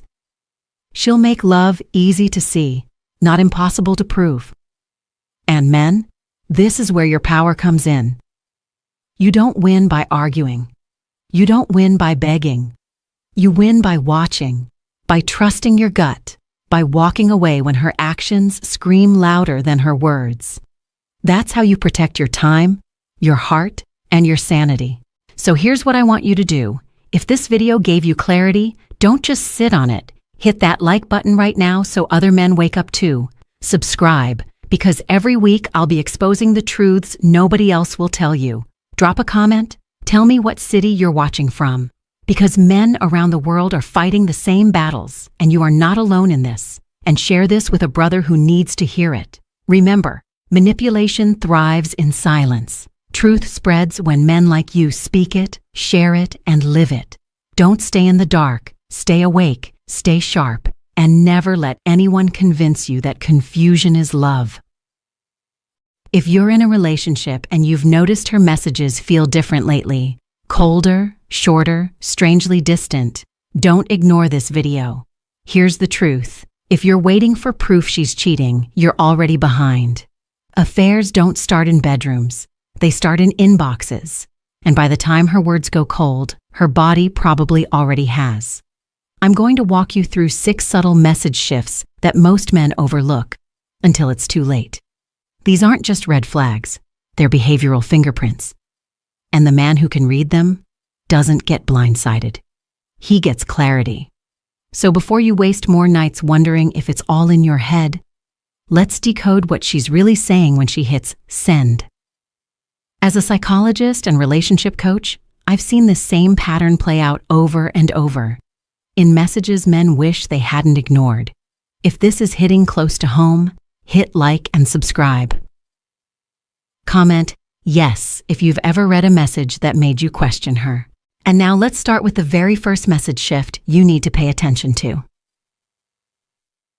Number 1, the timestamp gaps and why her silence suddenly feels calculated. Let me ask you something. When did her silence stop feeling like she's just busy and start feeling like she's busy with someone else? You see, most men don't notice the silence at first. They focus on the replies, the sorry, phone died, the back-to-back meetings, the totally slammed today kind of excuses. All seemingly normal, all very reasonable. But here's the truth. When a woman is emotionally and physically invested elsewhere, she doesn't just disappear randomly. She disappears on schedule. This isn't ghosting, it's programming. She used to text you throughout the day, right? Little check-ins, memes, a quick thinking of you on her lunch break. It wasn't much, but it meant everything. Now, suddenly, there are 2-hour blackouts, 4-hour voids. Sometimes you don't hear from her all afternoon. And when she finally does respond, It comes with an apology that's almost too thoughtful, like she rehearsed it, like she's not just explaining to you, she's trying to convince herself. Here's the psychological layer no one talks about. When she's physically involved with another man, your text becomes a threat. One innocent message from you while she's with him, it can kill the mood, trigger guilt, or worse, expose the double life she's desperately trying to hide. That's why she creates digital dead zones. She silences the phone, leaves it in another room, maybe even turns it off completely. Because in that moment, the man she used to love has become the risk she needs to manage. Let me give you an example. Mark is 52 years old, civil engineer, married 18 years. And for 6 of those months, every Tuesday and Thursday between 1 and 4 p.m., his wife would vanish. No replies, no read receipts, nothing. Then, like clockwork, 4:15 rolls around and the apology comes in hot. Gym class ran long. Lost track of time at lunch. Client emergency. But Mark's gut wasn't buying it. Not because of one missed reply, but because it was always the same hours, the same rhythm, the same script. And guess what?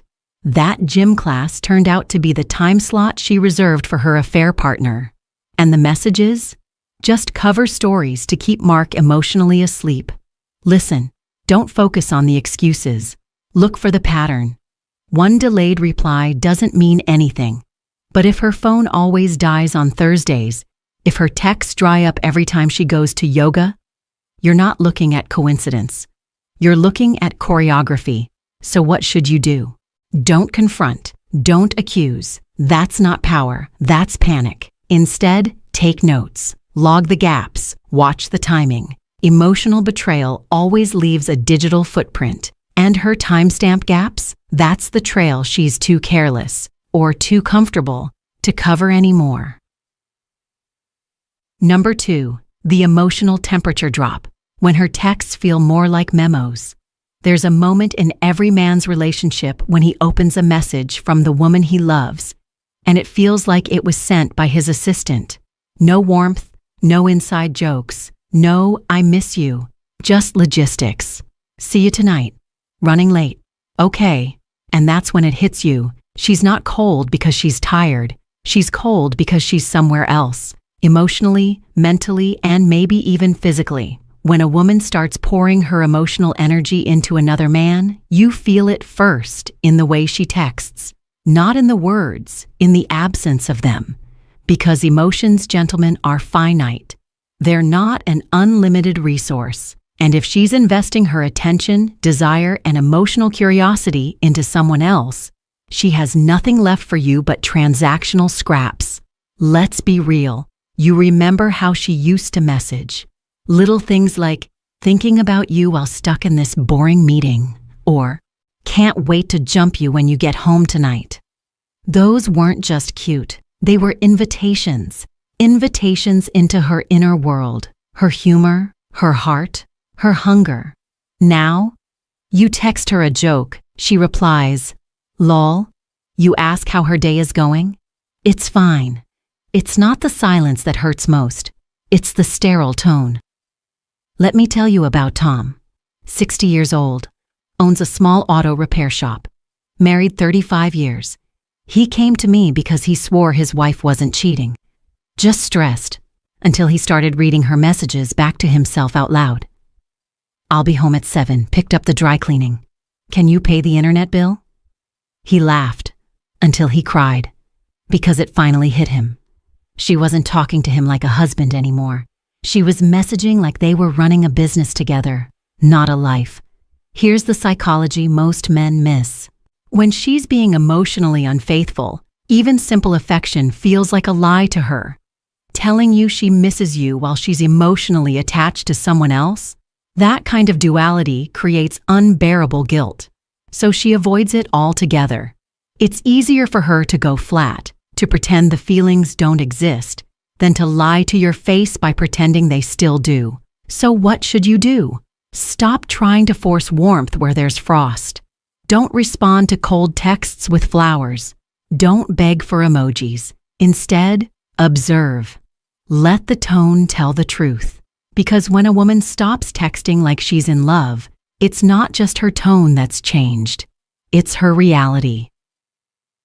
Number 3, the deflection defense, when innocent questions get treated like accusations. It starts with a simple text, "How was your day?" And instead of a normal answer, you get hit with, "Why? Is there something specific you want to know?"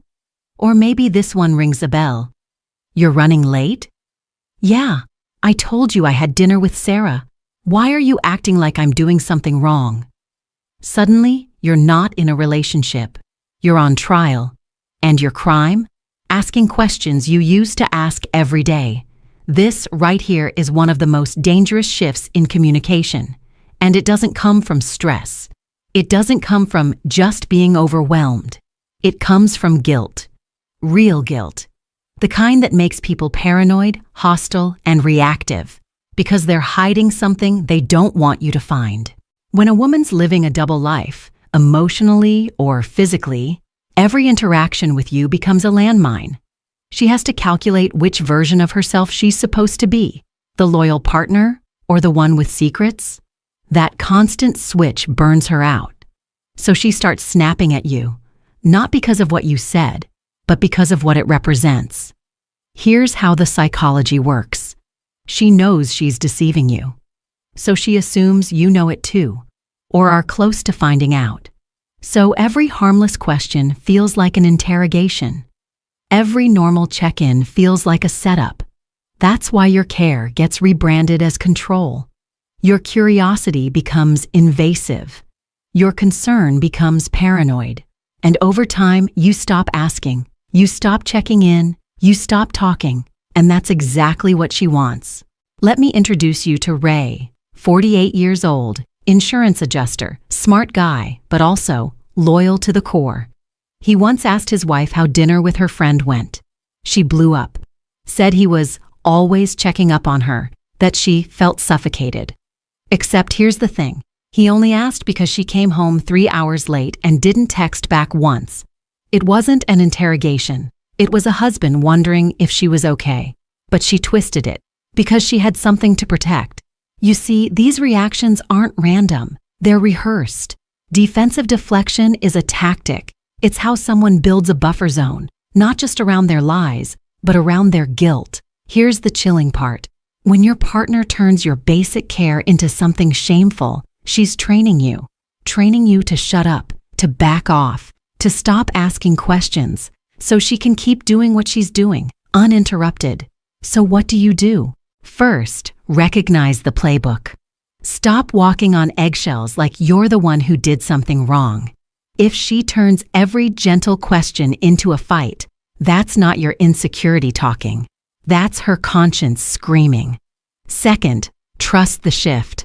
When asking, "How was your day?" becomes dangerous, you're not in a relationship. You're in her cover story. Number 4, the schedule smokescreen. When too much detail means you're meant to stop asking. You ever get a message from her that sounds too specific? Meeting Sarah at 7 at that new Italian place on 5th, probably hitting that little bookstore after.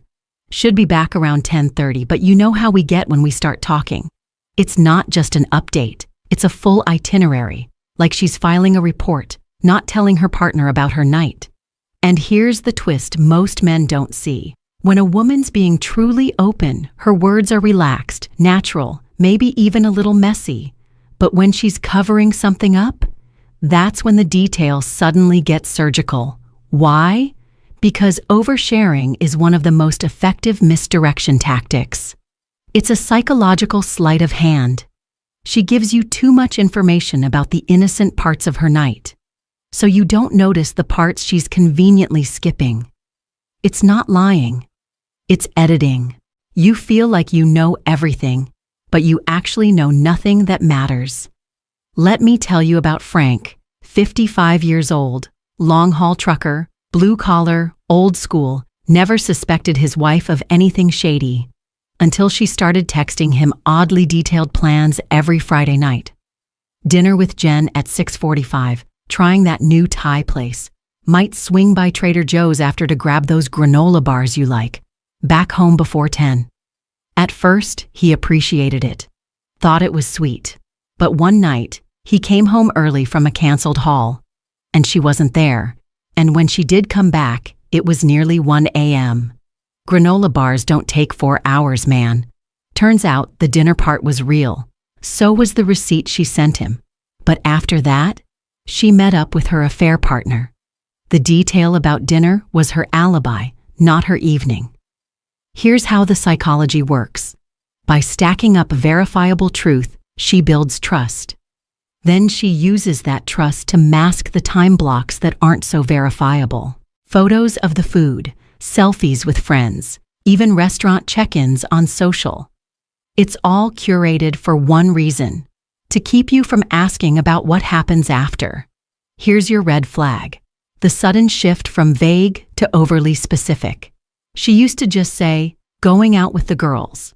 Now you get GPS coordinates, timestamps, and emotional disclaimers like, "you know how we lose track of time." That's not intimacy. That's insurance. So what do? Stop being hypnotized by the detail. Start asking, what part of this is she trying not to explain? Because transparency doesn't come with a user manual. And when someone starts offering a play-by-play for their most boring activities, it's not because they respect your need to know. It's because they're hoping you won't look where it actually matters. Number 5. The intimacy and future avoidance. When we quietly disappears from the conversation. There's a kind of breakup that doesn't come with a fight. No screaming, no slammed doors, no dramatic exits. It comes through silence, through the quiet, calculated disappearance of one word: we. Suddenly, she's not talking about our trip next month. She's just thinking about going away for a bit. She's not texting you, "we should try that new place." She's saying, "I might check out that new wine bar downtown." See the shift? This isn't just about language. It's about mindset. When a woman starts avoiding the future with you in it, it's not a glitch. It's a signal. A psychological pullback from a relationship she's no longer investing in. Because someone else is already occupying that space. Let's break this down. Future planning isn't just logistics. It's emotional intimacy. When she envisions her weekend, her summer, or even her evening, and doesn't include you, that's not forgetfulness. That's forecast. You've gone from partner to placeholder. Let me introduce you to Kevin, 50 years old, high school history teacher. Every July, he and his wife took a trip to the coast. A little tradition they started in year 2 of marriage. Except this year, she hadn't mentioned it once. When he brought it up, she said, "Oh, I didn't realize we were still doing that." Then she said she was thinking of doing something solo this time. He didn't argue. He just felt something crack, not in his heart, in his reality, because this wasn't about the trip. It was about the truth. He was no longer part of the picture, but still standing in the frame. Here's what most men miss. When a woman is emotionally involved with someone else, talking about the future with you feels like a lie. It creates cognitive dissonance. Every "we should" feels like pretending. So she stops. She doesn't want to be the bad guy, the one who ends things. So instead, she just edits you out of her imagined life, one text at a time. And it doesn't stop at future plans. It shows up in the present too. She used to send flirty messages in the middle of the day. Now, even simple gestures like, "let's grab dinner tonight," are met with "too tired," or "busy," or no response at all. The emotional withdrawal becomes logistical distancing. She still texts, but only about the bills, the schedule, the chores, and that's how you know you've been downgraded. From romantic partner to roommate with shared responsibilities. So what's the move here? Stop asking, "when are we doing something next?" Instead ask, "is anyone still planning anything with me?" Because if the answer is silence, you're not in a slow patch. You're in the prequel to goodbye. Number 6, the guilt compensation. When sweet messages show up at all the wrong times. There's a kind of "I love you" that doesn't warm your heart. It makes your stomach drop. It shows up after 3 days of cold silence, or right after she comes home late with no explanation, or on the morning after a strange vibe you couldn't quite name, and suddenly, just wanted to say you're amazing. I'm so lucky to have you. You deserve something special this weekend. On the surface, it sounds loving, but deep down, you feel the disconnect. Because these words don't match your reality, they feel dropped in, like a bandage over a wound you didn't cause. This is what I call the guilt compensation message system, and it's one of the most deceptive communication patterns out there. Let's get something straight. When someone's genuinely in love, their affection is consistent. It's tied to shared moments, mutual joy, connection. But when someone's hiding betrayal, that affection becomes erratic, not a reflection of how they feel about you, but how they feel about themselves. It's not, I love you because I feel connected to you. It's, I need to say this to make myself feel like I'm still a good person. Enter Daniel. 58 years old. Divorce attorney. Ironic, I know. One night, his wife came home hours late, didn't say much, went straight to bed. Next morning, he woke up to this.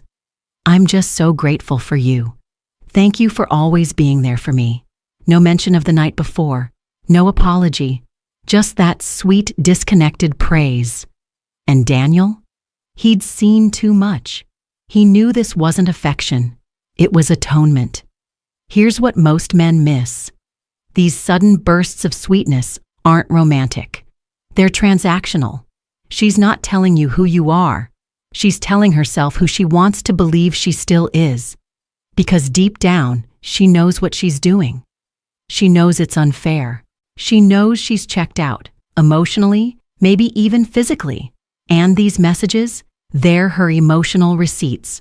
Proof that she's still trying, that she's not a bad person, even if her actions scream otherwise.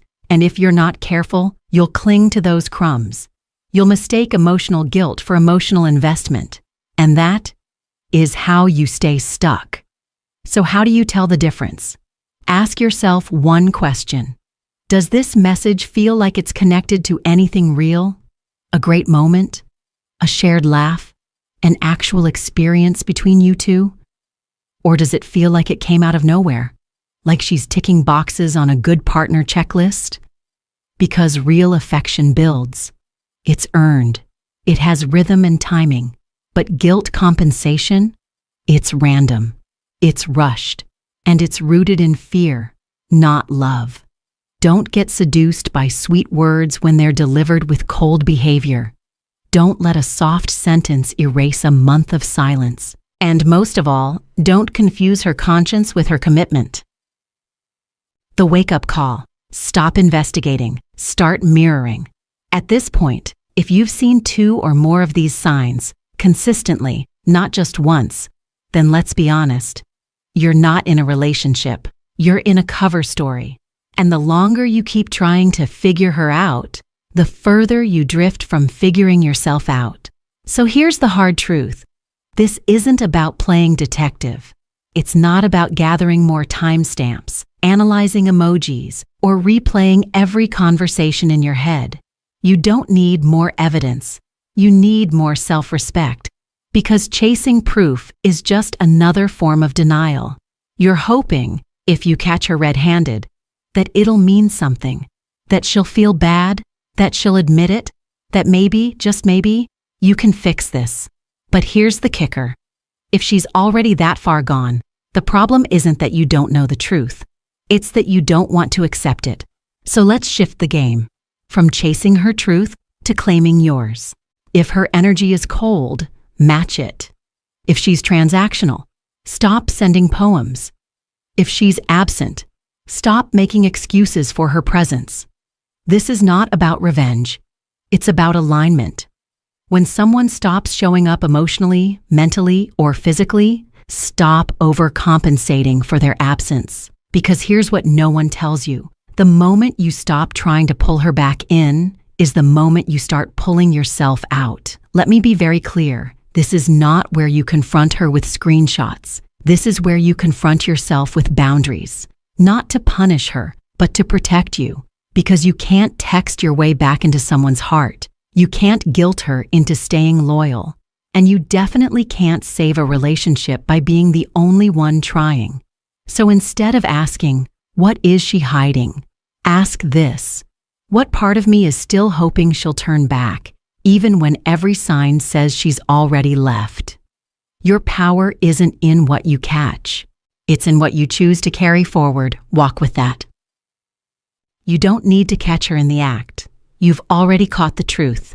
In her tone, in her timing, in the way her messages feel more like receipts than connection. She's been speaking loud and clear, just not with her words. Every delayed reply, every emotionally cold response, every overly detailed schedule. That's not noise. That's her emotional signature, not meant for him, but left behind for you. And the question isn't, is she cheating? It's this: what are you still hoping to find that's going to change the truth you already know? Let that sink in, because there's nothing more devastating than realizing you're the only one still holding on. You're showing up with loyalty to someone who clocked out emotionally months ago, maybe longer. And the proof isn't hidden in her phone, it's written in her disconnection. So, what now? Now, you stop begging for clarity from someone who benefits from your confusion. You stop mistaking her silence for subtlety, her excuses for effort, her sweet nothings for real presence. And you start choosing you, not in anger, not in revenge, but in quiet, grounded dignity. The truth is, a woman who's still invested doesn't text like a woman who's already gone. So stop rereading her messages and start rewriting your standards. If any part of this hit too close, good. That means you're waking up.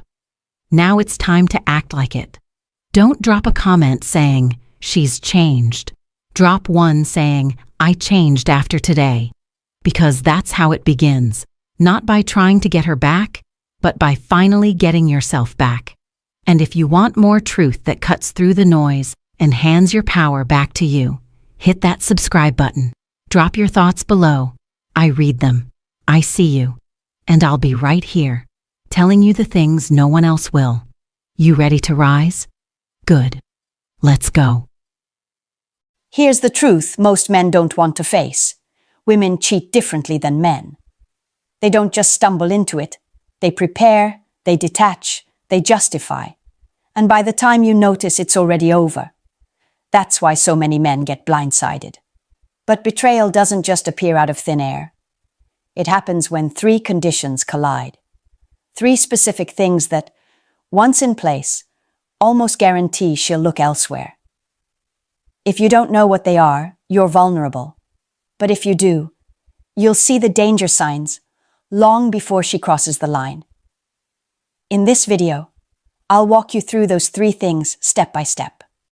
Can someone look you in the eyes, whisper, "I love you," and still betray you behind your back? The uncomfortable truth is yes. That's not what you want to hear, but it's the first dose of reality you need. Too many men cling to the illusion that love automatically equals loyalty. But if you've been alive long enough, you already know the two don't always travel together. And when it comes to women, this gap can be devastating. The problem starts with definitions. Men usually have a singular, almost tunnel vision idea of what love means. For most men, love is passion, desire, closeness, and physical connection. If those are alive, he feels secure. If those are gone, he feels abandoned. But women see love through a wider lens.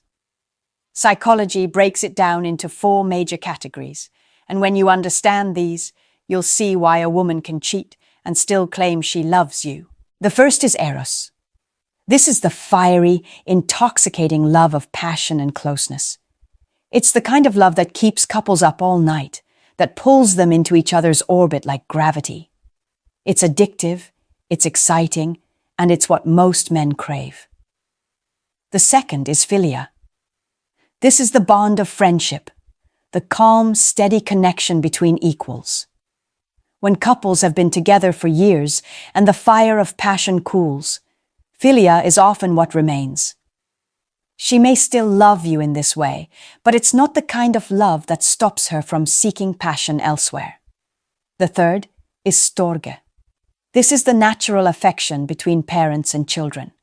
It's unconditional, uncalculated, and not based on merit. A woman can feel this deeply for her kids and still feel nothing but emptiness for her partner. The fourth is agape. This is the selfless, giving love, like the love of God for humanity. It's love without expectation, offered freely. Some women hold on to agape as a principle, even while betraying you in practice. Now, here's the kicker. When you ask a woman if she still loves you, she might genuinely mean it. She may be offering you philia, when what you desperately want is eros. She may see no contradiction in her actions, because her definition of love doesn't match yours. Meanwhile, you're left confused, trying to reconcile words with actions that don't line up. That's why so many men stay in relationships long after trust is broken. They hear, "I love you," and they hang on to it like a life raft. They don't realize those words can be true in her mind and false in reality at the same time. That's the blind spot. That's where men get trapped. Understand this. Love, in the way she defines it, is not a guarantee of loyalty. If you keep believing it is, you'll never see the betrayal coming until it's too late.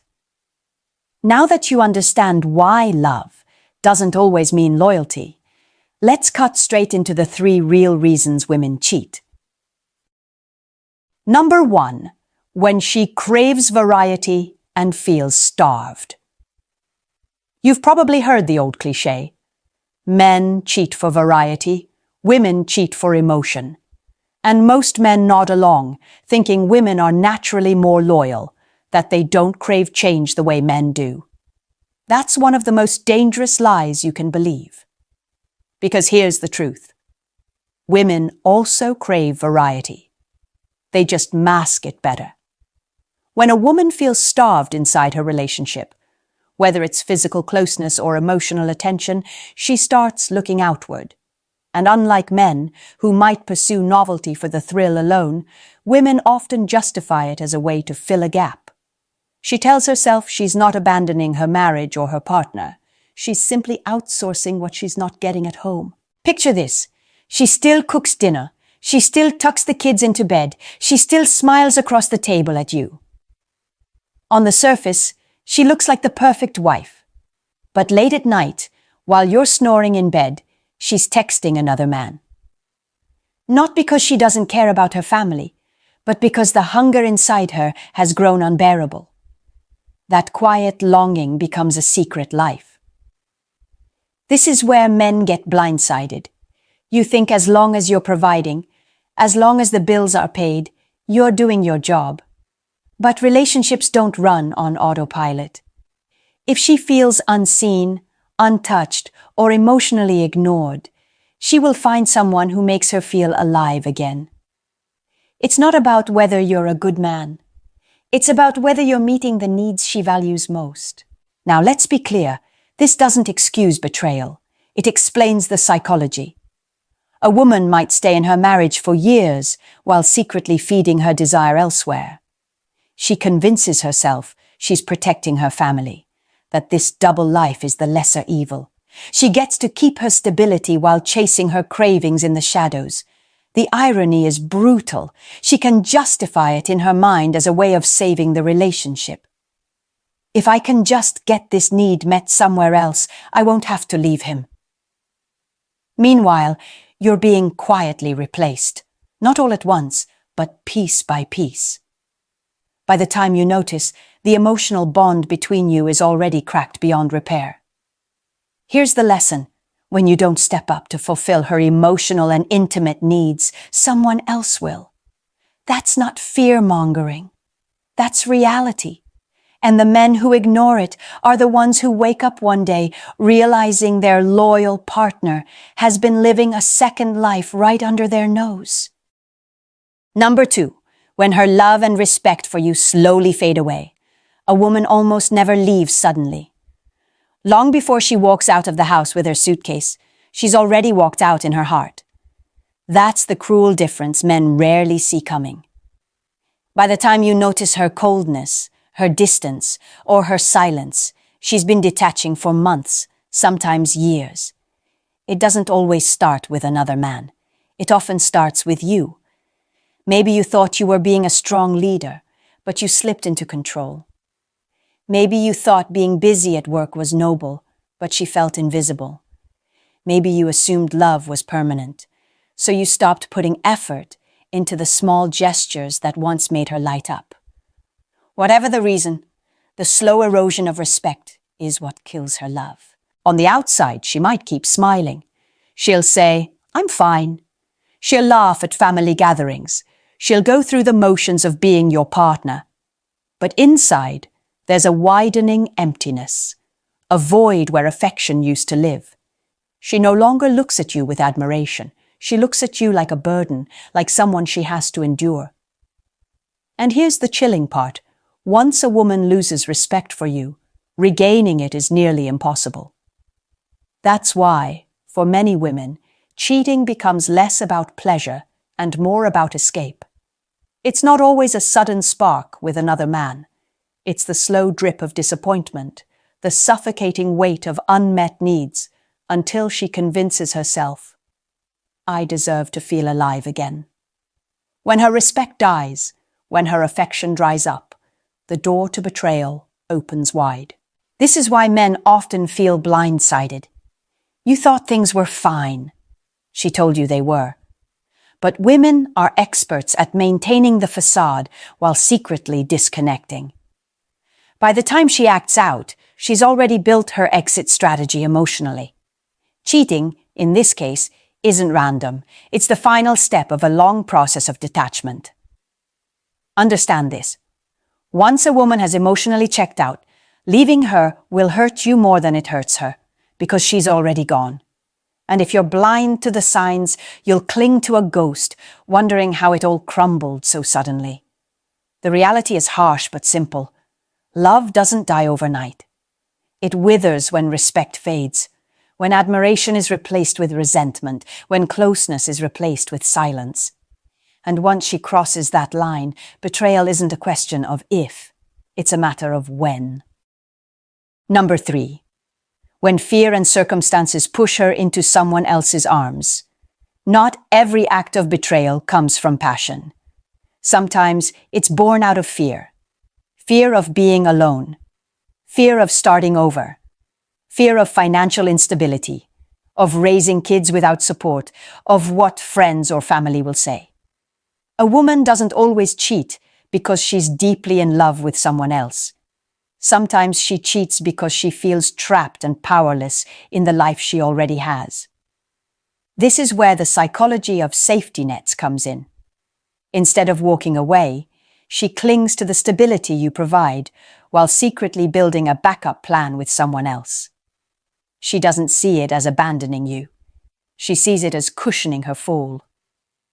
That third party becomes a transition, a soft landing zone she can step into when the weight of her unhappiness becomes unbearable. It can be as subtle as venting to another man after a fight. You might dismiss it as just talking, but over time, that outlet grows into a bond. That bond becomes her lifeline. And before you know it, the arguments you brushed off at home are fueling the intimacy she's building elsewhere. Every misunderstanding, every cold night of silence, every careless word, it all pushes her closer to someone who feels safer, kinder, or simply more attentive. The tragedy is that in her mind, this makes sense. She tells herself she's protecting her family by not filing for divorce. She convinces herself she's doing the responsible thing by staying, while still reaching for a connection that keeps her sane. But what she doesn't admit is that each step she takes with him is one step further away from you. This is why some men feel completely blindsided when the breakup finally comes. From your perspective, it might look like she left suddenly. From hers, she's been preparing her escape for months, maybe even years. That other man wasn't just a fling. He was the bridge she built to walk away from you without ever feeling the freefall of being alone. Here's the brutal truth. When a woman feels unsafe, emotionally or practically, she won't always walk out the front door. Sometimes she slips out through a side exit, into the arms of another man who offers her the illusion of security. And every time you dismiss her concerns, every time you leave conflicts unresolved, you push her closer to that escape route. If you think small fights don't matter, think again. To her, those small fights might be the very moments that decide whether she leans back into you or leans into someone else. This is the part you need to hear carefully, because it might save you years of blindness. Men often ignore the red flags because facing them feels unbearable. You don't want to believe she could betray you. You'd rather accept her excuses, tell yourself you're being paranoid, or hope the tension passes. But denial is the fastest way to become the last man in the room to realize the truth. So pay attention, because these signs, while not absolute, are your early warning system. The first sign. Her phone becomes untouchable. It used to sit on the counter, face up, with no password or maybe just a casual lock. Now it's glued to her hand. She carries it into the bathroom. She sets it face down at dinner. If you reach for it, she reacts like you've violated sacred ground. The phone transforms into a private vault and the change is sudden. That's not paranoia. That's a shift in behavior. The second sign, mysterious disappearances. There are stretches of time when you simply can't reach her. Calls go unanswered. Messages sit unread. Later, when she finally reappears, her explanations don't add up.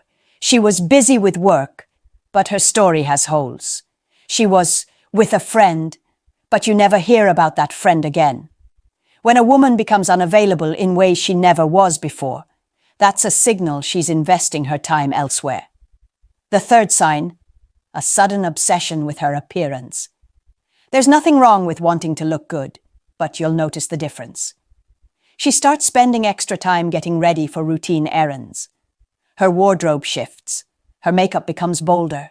The change doesn't align with any life event. No new job, no special occasion. She's reinventing herself, but not for you. The fourth sign, an unexplained shift in attitude. The warmth that once defined her is replaced with distance, irritation, or coldness. Little things you do suddenly annoy her. The way she talks to you changes, sharper, more dismissive. These aren't random mood swings. They're the result of emotional detachment. She's already transferring her affection somewhere else, and you're left with the scraps. The fifth sign, lies, even about small things. You catch her stories not lining up. She gives unnecessary details to cover her tracks. Sometimes the lies are so minor you wonder why she'd bother, but that's the point. Dishonesty becomes a habit, a reflex, because she's already living a double life. If she can't be honest about the small stuff, don't fool yourself into thinking she's telling the truth about the big things. The sixth sign, communication collapses. Remember when you used to talk daily, share jokes, or check in on each other? Now you're begging for scraps of her attention. Conversations are short, distracted, or forced. Calls go unanswered. Texts get one-word replies. That's not busyness. That's disinterest. Communication is the lifeline of a relationship, and when she cuts it, you're watching the cord being severed in real time. Individually, each of these signs might have an innocent explanation. A locked phone doesn't prove betrayal. A new wardrobe could just be self-care. But when these behaviors cluster together, when secrecy, distance, and lies start stacking up, the odds shift dramatically. You're no longer looking at coincidences. You're looking at patterns. And here's the critical part. Your gut will usually sense it before your mind accepts it. Men often silence that instinct because they don't want to rock the boat. They don't want to be controlling or jealous. But ignoring your gut is how you end up blindsided. Trust your instincts. They're not perfect, but they're rarely wrong. The moment you see multiple signs stacking up, stop hoping it's nothing. Start paying attention. Write it down. Observe. Protect yourself. Because the cost of denial isn't just heartbreak. It's years of wasted time, dignity, and energy invested in someone who already checked out. Men and women don't cheat the same way. That's one of the most dangerous misconceptions you can hold. When a man cheats, it's often impulsive. It can be driven by desire, opportunity, or ego. He can step outside the relationship and then step right back in, without much emotional attachment to the person he cheated with. That doesn't make it harmless, but it does make it different. Women operate differently. For most women, cheating is rarely a spontaneous accident. It's a process, a build-up. They think about it, wrestle with it, justify it. By the time she crosses the line, she's already been halfway gone for a long time. She's not just chasing a thrill, she's seeking connection, validation, or an exit. That's why when women cheat, it often cuts deeper. Because it's not just physical, it's emotional. This is what most men fail to grasp. You catch her, and you think it's just like when a guy slips up at a bar or on a business trip.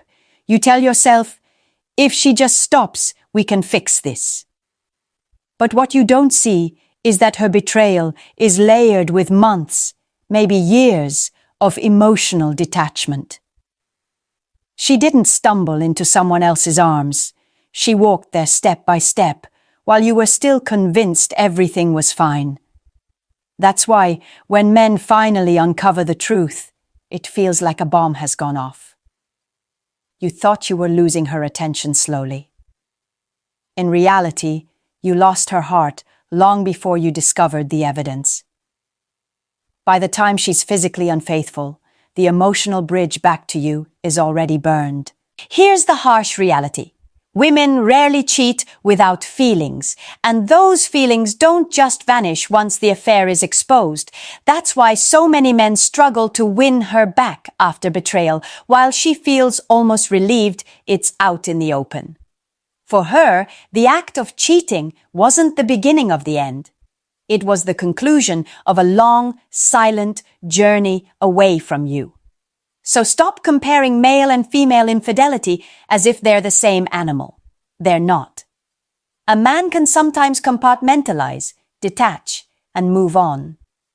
A woman, once she's crossed that line, has usually invested her heart elsewhere. And once her heart is gone, what's left for you is a body that stays out of convenience, but a spirit that's already miles away. If you want to protect yourself, you need to stop projecting your idea of cheating onto her. You need to see it for what it is. A different, deeper kind of betrayal. One that doesn't just steal loyalty, but steals the very bond you thought was unbreakable. Now you've seen the reality for what it is. Women don't just cheat out of nowhere. It happens in 3 powerful scenarios. When she craves variety and feels starved in the relationship, when her love and respect for you fade into silence, and when fear or circumstances push her to build a secret exit plan.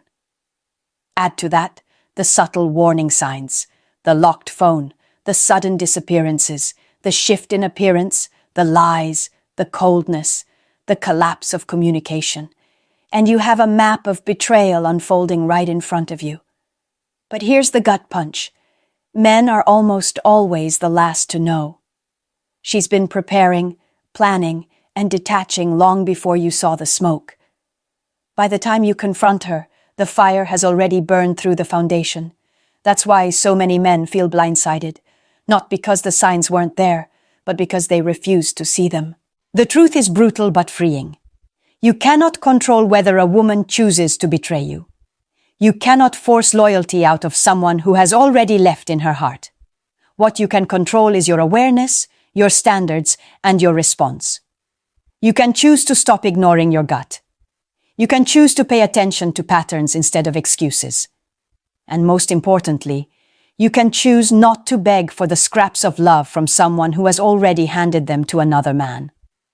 If you've been nodding through this video, It's because you recognize the patterns. Maybe you've lived them. Maybe you're living them right now. Don't let denial destroy years of your life. Stand tall, face the truth, and protect your dignity. Because no matter how painful it feels to confront, it will never hurt as much as staying blind. If this video hit you hard, that means it was meant for you. Don't keep it to yourself. Share it with another man who needs to wake up. And if you want more raw truths about women, relationships, and the psychology of power in love, subscribe to this channel. Like, comment, share. Because every time a man learns this truth, that's one more man who refuses to be led by illusions. Gentlemen, let me ask you this. Has a woman ever said something so flattering it made you let your guard down, only for you to regret it later? Maybe she praised you for being strong or told you that you're the best she's ever had, and suddenly you found yourself solving her problems, covering her bills, or forgiving behavior you knew was wrong. That's not romance, that's strategy. The most dangerous manipulation doesn't come from harsh words. It comes from sweet ones, repeated at just the right time to bend you to her will. And once you fall for it, the price is high. Wasted years, lost money, broken trust. But here's the truth. You can spot it if you know what to look for. Today, I'll reveal the 5 sweet lies women use to control men, and the bonus red flag that proves if she's real or just using you. Science shows us this. The male brain is far more sensitive to positive reinforcement, while the female brain pays sharper attention to negative signals. What does that mean for you? It means when she drops a compliment, your guard lowers automatically. You feel validated, special, even chosen. And that's exactly why sweet talk is the perfect weapon to steer you where she wants you. Now, before we break down these 5 sweet lies, do me a quick favor. Hit that subscribe button so you'll never miss a lesson that could save you years of pain. And I want you to answer this honestly in the comments. Have you ever fallen for sweet talk before? Just a simple yes or no. Because in the next few minutes, I'm going to reveal how these words, the ones that feel so harmless, can completely shift the power in your relationship. Number 1, I love our conversations. On the surface, that sounds like the sweetest thing a woman could say. Every man wants to believe his presence, his words. His mind is so captivating that she just can't get enough. And yes, sometimes it's genuine. But when she keeps saying it while never making the effort to actually see you face to face, that's not connection. It's substitution. She's not choosing you. She's using you as a filler until something better shows up. Let me break it down. When a woman truly values your conversations, she will naturally want to match that emotional connection with a physical one. She'll make time. She'll want to sit across the table from you, to laugh together in real life, to deepen what you've already started. Words are the bridge, but action is what builds the road. If all you're getting is words and the bridge leads nowhere, you're not her man, you're her placeholder. Take David, a 52-year-old engineer who'd been divorced for a few years. He tried online dating, and he met a woman who was charming through texts. Every night she'd tell him, "I love our conversations. You're the only one who gets me." At first, David felt special. He believed he had finally found someone who appreciated his mind and his humor. But whenever he asked to meet for dinner, she had an excuse: late work, family crisis, or simply not feeling well. This happened again and again. After months of texting, he realized she never intended to meet. David wasn't her partner. He was her emotional crutch, the safe option she could lean on when she was bored or lonely, while she kept her real life open for someone else. Here's the hard truth. If a woman only engages with you on her terms, through her phone, at her convenience, you're not building intimacy, you're supplying attention.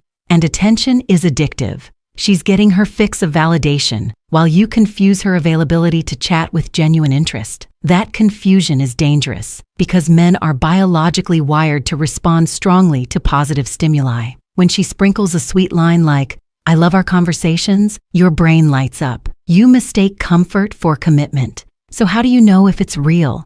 Watch what happens when you shift the frame. Invite her into your real life. Suggest coffee, a walk, a dinner. If she consistently avoids it, The message is clear. She loves the idea of having you on the hook, but she doesn't love the effort of showing up. A woman who truly values you won't just love the words you type. She'll want to feel your presence. Gentlemen, the solution is simple but not easy. Stop giving endless energy to women who refuse to meet you in reality. Don't be the emotional janitor who cleans up her boredom at midnight through text. Value your time. Value your presence. If she's not willing to match words with action, step back and invest in someone who will. And here's where it gets even trickier. Once she realizes words alone don't hold you, she might upgrade her game. That's when the compliments start pouring in and they're aimed straight at your ego. Number 2, you're so amazing, so strong, so generous. Let's be honest, what man doesn't love to hear this? When a woman tells you that you're handsome, powerful, successful, or generous, it hits the deepest part of your ego. Compliments feel like rocket fuel, especially for men.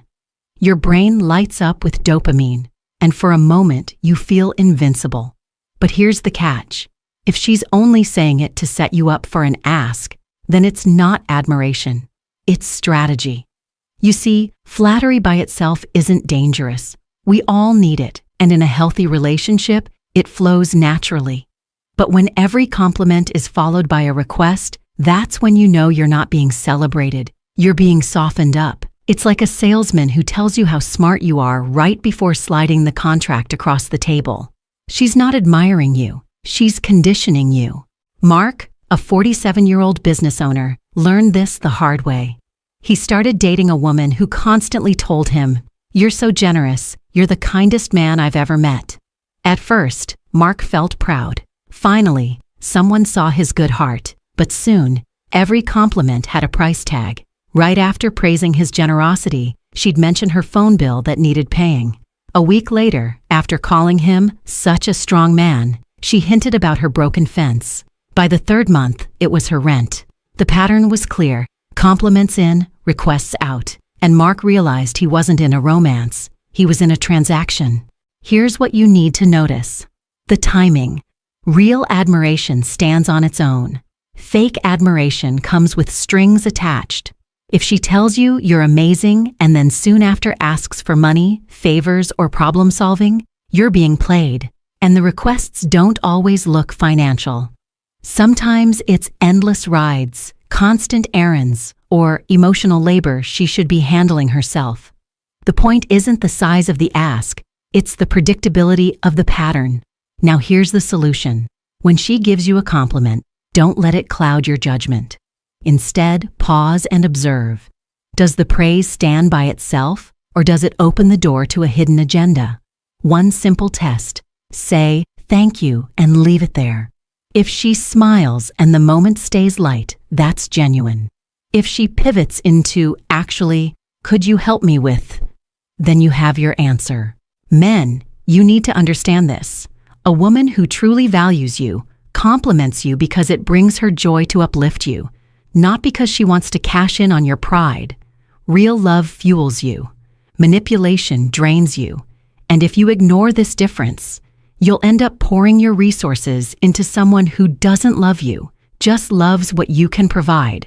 The truth is, your ego can be your biggest weakness. And once she learns how to play it, she'll keep pressing that button. But what happens when she hits the button that every man is most vulnerable to? The one tied directly to your masculinity in the bedroom. Number 3, you're the best lover I've ever had. Every man wants to hear this. It hits at the very core of male pride. The idea that you're not just good in bed, but the best she's ever had. It's intoxicating. For a man, being crowned the king of the bedroom feels like the ultimate validation of masculinity. But here's the harsh truth. Sometimes that line isn't about you at all. It's about control. When it's real, it shows up naturally. Maybe after a night where the chemistry was undeniable, she leans in and says, "You make me feel things no one else has." That's sincere, and you'll see it backed up by her actions. Affection, warmth, and consistent respect outside the bedroom. But when it's a tactic, it usually shows up right when she needs to distract you, pacify you, or cover something up. Imagine this. She's been distant for a few days. You sense something's off. Maybe you even confronted her about flirting online or hiding something. Instead of answering directly, she disarms you. She pulls you close, gives you that praise, and suddenly your doubts feel smaller. You think, why would she say that if she wasn't really into me? But that's the trap. The compliment isn't proof, it's camouflage. Here's why it works. Sexual validation is a hot button for men. Science shows male brains respond powerfully to positive reinforcement tied to performance. If she tells you you're the best she's ever had, it flips a switch. You feel chosen, irreplaceable, above the competition. And in that state, you're less likely to question, less likely to push back. She's not just flattering you, she's sedating your defenses. So how do you spot the difference? Look at what follows. A genuine compliment strengthens intimacy. It leads to more closeness, more mutual care. A manipulative compliment is usually followed by a request or an excuse. She might ask for forgiveness for something you caught her doing. She might expect you to overlook a red flag, or she might use it to distract you from the fact that her effort in the relationship is slipping everywhere else. Here's the solution.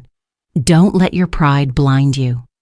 When you hear "you're the best lover I've ever had," smile, appreciate it, but don't let it overwrite reality.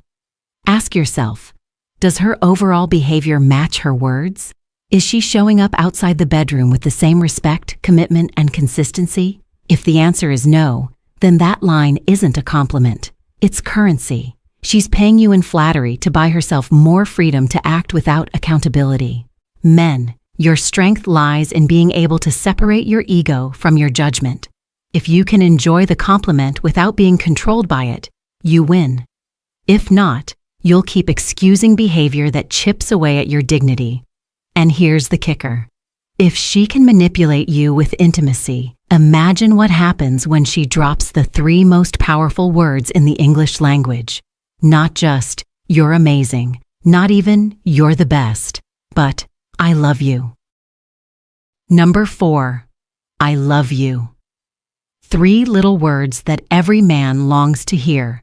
They can melt defenses, heal wounds, and make you feel like the center of her world. But here's the problem. Sometimes "I love you" isn't an expression of deep affection. It's a tactical move. When those words are used in the wrong context, at the wrong time, they stop being a gift and start being a tool. Let's get clear. In a healthy relationship, "I love you" flows naturally. It comes after a meaningful moment, a shared laugh, a sacrifice, or a quiet night where the bond feels undeniable. It's backed by consistency, care, respect, and actions that prove the love is real. That's when those words build intimacy. But in manipulation, the timing is everything. She might drop "I love you" right before asking for a big favor, money for bills, help with her problems, or even covering up a mistake. Or she might say it immediately after being caught in the wrong, hoping to distract you from your anger. In those moments, "I love you" becomes less about love and more about leverage. Take John, a 55-year-old man who had been in a long-term relationship. Over time, he noticed a strange pattern. Whenever he confronted his partner about hidden spending, like when she secretly took money from their joint account, her reaction was always the same. Tears in her eyes, she would whisper, "But I love you."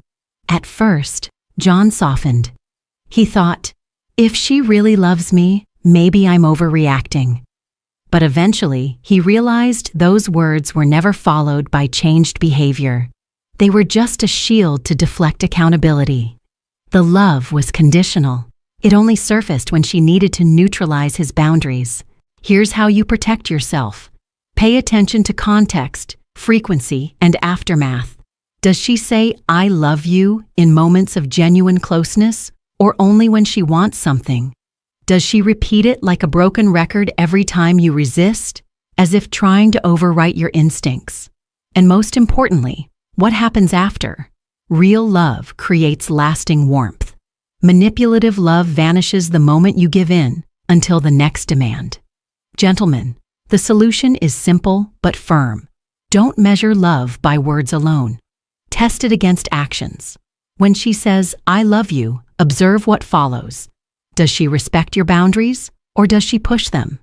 Does her behavior align with her declaration, or does she use the phrase as a reset button whenever she feels cornered? If it's the latter, then those words are not a confession. They're a currency, traded for your compliance.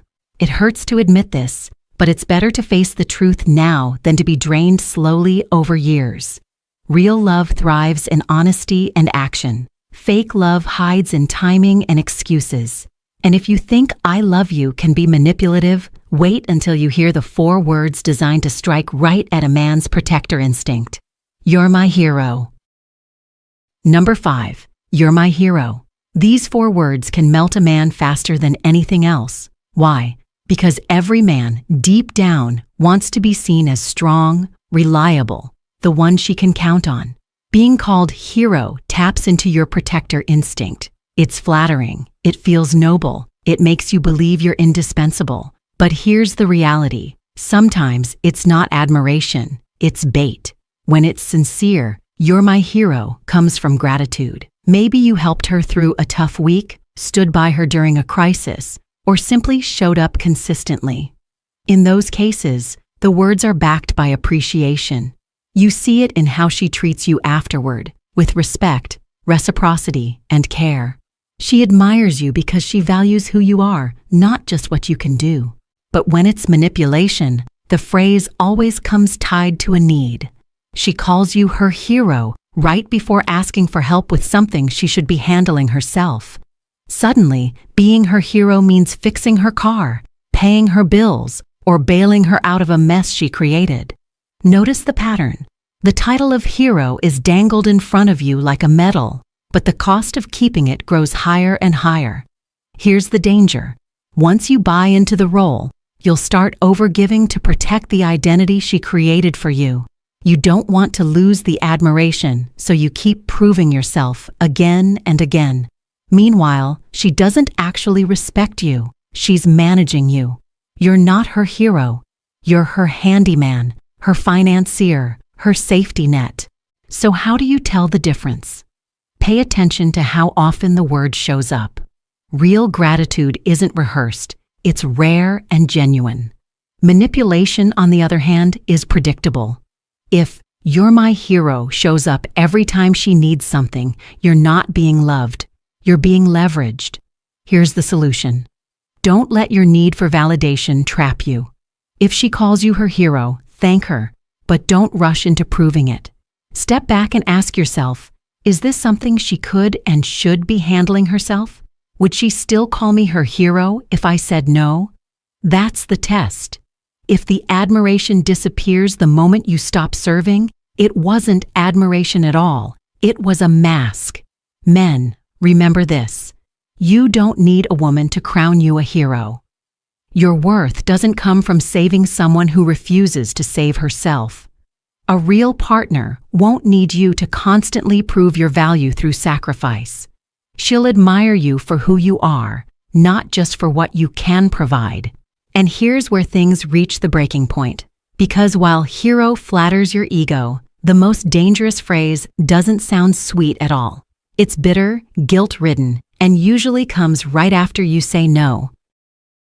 And that brings us to the bonus red flag, the phrase that doesn't sound sweet at all.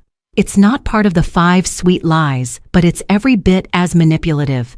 It usually shows up at the very moment you finally push back, when you dare to say no. That's when you hear the classic guilt trip. You don't care about me. You don't love me. This one isn't designed to flatter you. It's designed to break you. The goal is to flip the script, to make you feel like the bad guy for simply protecting yourself. When a woman uses this line, she's not speaking from love or hurt. She's speaking from control. David, the 52-year-old engineer we met earlier, faced this exact trap. After months of being her texting companion, the woman he was seeing finally asked him to buy her a designer handbag. When David politely declined, explaining it wasn't his responsibility, her response was instant. If you loved me, you'd do it.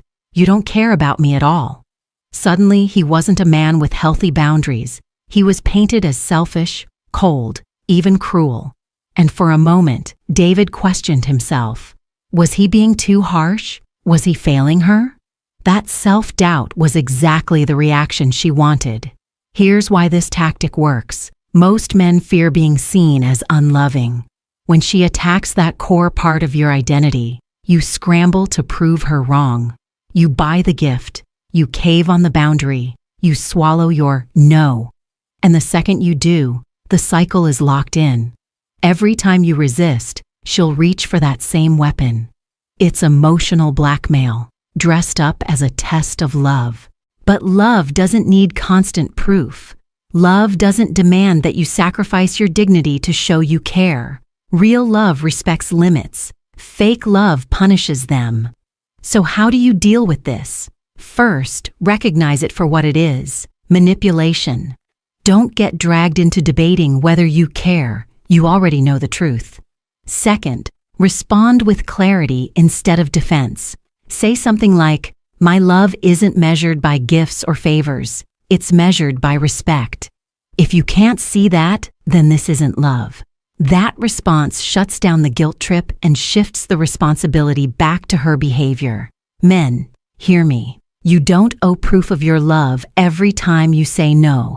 A relationship where no is unacceptable is not a partnership. It's a hostage situation. If her affection only survives when you comply, it's not love at all. And here's the final twist. By now, you've seen how ordinary words, "I love our conversations," "You're amazing," "You're my hero," can be weaponized. It's never about the phrase itself. It's about the timing, the frequency, and the aftermath. That's the invisible pattern that decides whether you're being cherished or controlled. So let's bring this full circle. The 5 sweet lies we've uncovered. I love our conversations. You're so amazing. You're the best lover. I love you, and you're my hero. Plus, the one bitter red flag of, you don't care about me, or you don't love me, are not evil in themselves. These words are beautiful when they're sincere. But when they're used in the wrong context at the wrong time, they stop being love and start being leverage.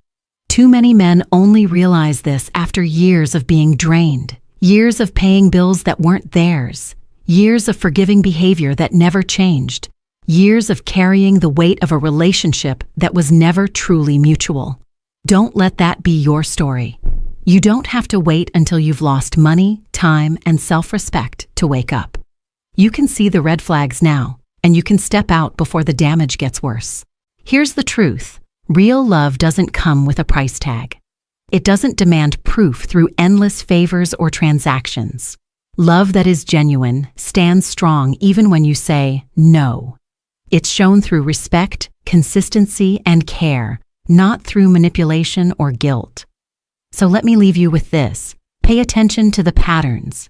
If her sweetest words always come with strings attached, that's not love. It's control. And you deserve better than that. If this message spoke to you, hit that subscribe button right now so you don't miss the next video. We're just getting started on exposing these hidden dynamics. Drop a comment below and tell me, which sweet lie have you heard the most? Your story might be exactly what another man needs to hear to wake up. And don't forget to like and share this video, because the more men who see this, the fewer will fall into the same trap. Stay sharp, stay aware, and remember, the sweetest words can be the most dangerous lies. You ever meet a woman who seems perfect, confident, charming, magnetic, but something about her feels off? Deep down, you sense a story she's not telling you. Ignore that feeling, and it could cost you years of your life, your emotional energy, and maybe even your self-respect. The truth? Women reveal patterns about their past without even realizing it, clues that speak louder than their words. I'm about to show you 7 signs she slept with a lot of men, and the 4th one is the most dangerous manipulation tactic I've ever seen a woman use. As a relationship coach, I've watched countless men realize too late they ignored the signs. They thought everything was fine until it wasn't. Don't be that guy. Spot these patterns early, and you free yourself to find a relationship that truly works for you. Subscribe and share in the comments a moment you suspected something was off in a past or current relationship. Your story might be exactly what another man needs to hear to avoid the same trap. Because in just a moment, I'm going to reveal the first sign, and trust me, it's one most men mistake for a good thing. Number 1. She's too comfortable with intimacy too soon. Now, I want you to really hear me here, because this is where most men get it wrong. You meet a woman, and within days, sometimes hours, she's talking about physical closeness, like it's ordering coffee. She sits across from you, locks eyes, maybe throws in a sly comment about past experiences, and you're thinking, wow, she's confident, she's liberated, she's into me. No, my friend, what you're seeing might not be confidence. It might be emotional erosion. A healthy woman, one who values connection, will have a natural barrier when it comes to intimacy, not because she's shy or repressed, but because she understands its weight. She knows that real closeness is meant to build over time, layered with trust, vulnerability, and emotional investment. When that barrier is missing, it's not liberation, it's a red flag. It means those boundaries have been crossed so many times they no longer exist. Think about it like a lock that's been forced open too many times. At some point, it doesn't protect anything anymore. It just hangs there, useless. That's what happens when a woman has repeated high-intensity encounters without the emotional foundation. The meaning is stripped away, and intimacy becomes mechanical. Something to do, not something to feel. Watch the little signs. Does she blush when the conversation turns intimate? Does she have moments where she hesitates, where her body language says she's processing what this means? Or does she glide through it like she's been down this road 1,000 times? Does she casually brush your knee, lean in just enough to make you feel the spark, without the slightest flicker of vulnerability? That's not chemistry, that's muscle memory. The real danger, you'll mistake her lack of modesty for deep connection. You'll think, we've got this crazy spark, it's fate. But the truth is, she's reenacting a script she's played before, and you're just the latest co-star. The words feel familiar to her because they are familiar. The rhythm, the timing, the way she touches you, it's all practiced. And here's what's brutal. When intimacy loses its emotional weight, it's almost impossible to get it back. You can't recreate the magic of firsts with someone who's made that moment a routine. You'll notice there's no buildup, no emotional tension, no sense of rarity. The bond you think you're forming? It's weaker than you realize because the glue, emotional exclusivity, is missing. So here's my warning. Don't confuse instant comfort with genuine connection. Just because she's willing to cross the line early doesn't mean she's choosing you. It might mean the line doesn't exist anymore. And if that's the case, you're walking into a relationship where the most important bond, the one that grows from intimacy, is already broken before you even begin. Number 2, she carries a permanent emotional wall. This one is subtle, and it fools even the most emotionally intelligent men. She can sit across from you, smiling, laughing, engaging in playful banter. She might even share stories from her life, funny ones, charming ones, maybe even a few vulnerable moments that seem deep. But here's the truth. You're not getting the real her. You're getting the performance. A woman with a permanent emotional wall has mastered the art of letting you feel close without ever letting you be close. It's like she's giving you a tour of her house, but keeping every important door locked. You can peek through the hallway, admire the decor, maybe step into the living room, but the rooms where the real stories are kept, those stay shut. This wall is not the same as healthy boundaries. Boundaries protect you both while you get to know each other. This is different. This is a defense mechanism built brick by brick over years of bonding deeply, losing, and deciding, never again. Every man before you has contributed to those bricks, some through betrayal, others through breakups that left her raw. Now she's a fortress. You'll notice it when conversations start to hover on the surface. Ask her about her fears, her childhood, the defining moments that shaped her, and she'll pivot. Maybe she'll crack a joke. Maybe she'll answer in vague cliches. Maybe she'll subtly change the subject so smoothly you barely notice. But deep down, you'll feel it. She's holding something back. Here's where it gets dangerous for you. A man who's serious about connection will naturally share parts of himself first, hoping it inspires her to do the same. You'll open up about your struggles, your ambitions, your past heartbreaks, and she'll respond warmly, maybe even in a way that makes you think she gets it. But her response will lack matching depth. She's reacting, not reciprocating. Over time, this creates an imbalance. You're giving more than you're receiving. You're investing emotionally into a relationship that's capped from the start. And when conflict hits, as it always does, her wall becomes impenetrable. Instead of working through the problem, she might shut down, disappear for a while, or decide the relationship just isn't working. That's not because she's confused. It's because she's learned that staying behind the wall feels safer than risking intimacy. So pay attention. If weeks turn into months and you're still circling the same surface-level conversations, still feeling that invisible gap between you no matter how close you get physically, it's not in your head, it's the wall, and loving someone who hides behind it will drain you, slowly and quietly, until you wake up realizing you've been alone the whole time. Number 3, she has an overcrowded male network. You've probably heard the phrase, "they're just friends." And yes, sometimes that's true. But when a woman's social circle is heavily male, when her phone lights up all day with messages from guys you've never met, when she somehow has a story about this one male friend for every topic you bring up, you're looking at a pattern, not a coincidence. Here's what you need to understand. Women who constantly keep multiple men in their orbit aren't just naturally friendly. In many cases, it's a validation loop. It's about always having a stream of male attention flowing in, no matter her relationship status.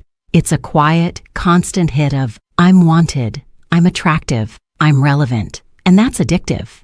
Watch for the signs. She maintains contact with ex-boyfriends, plural. She has male best friends who have made it clear they'd take things further if given the chance. When you ask about them, she brushes it off with, "Oh, he's harmless," or "We've known each other forever." But the truth is, harmless men don't send midnight texts. Harmless men don't conveniently call when you're out of town. Another tell? Her female friendships are minimal, strained, or practically non-existent. Why?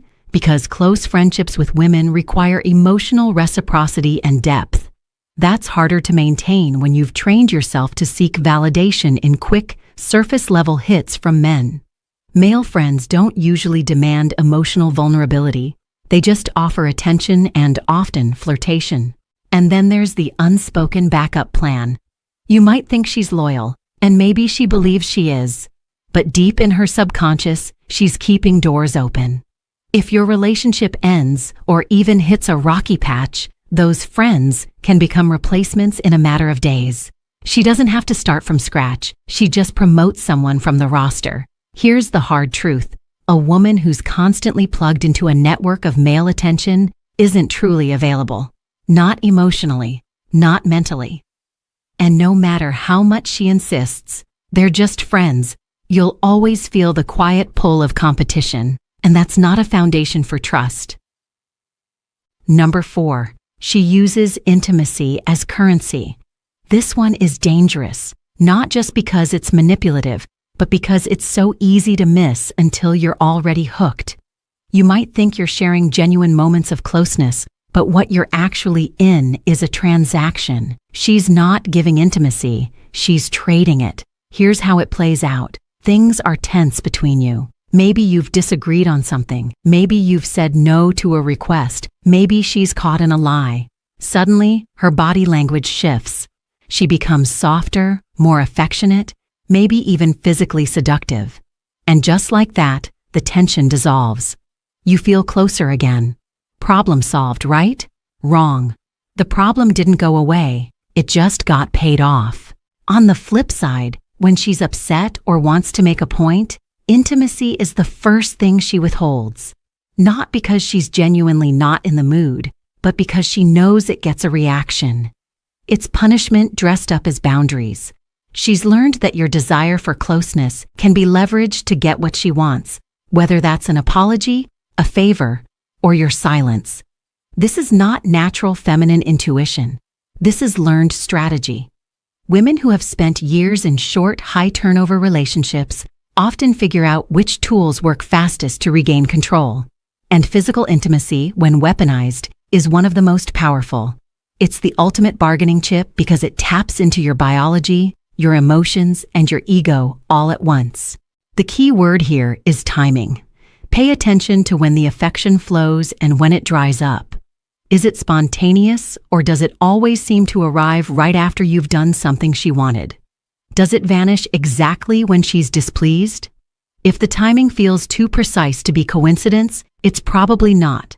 Because make no mistake, when intimacy becomes currency, love becomes business. And in that kind of business, you're never truly an equal partner. You're just a customer who doesn't realize he's paying. Number 5. She has mastered the art of reading and controlling men. There's a difference between a woman who understands men and a woman who studies them. The first is natural. She's observant, empathetic, intuitive. The second is deliberate. She's been in enough relationships with enough different types of men that she's basically run her own private lab on male behavior. And now, she knows exactly which buttons to press and when. At first, it feels amazing. She compliments you in a way that hits exactly where your ego lives.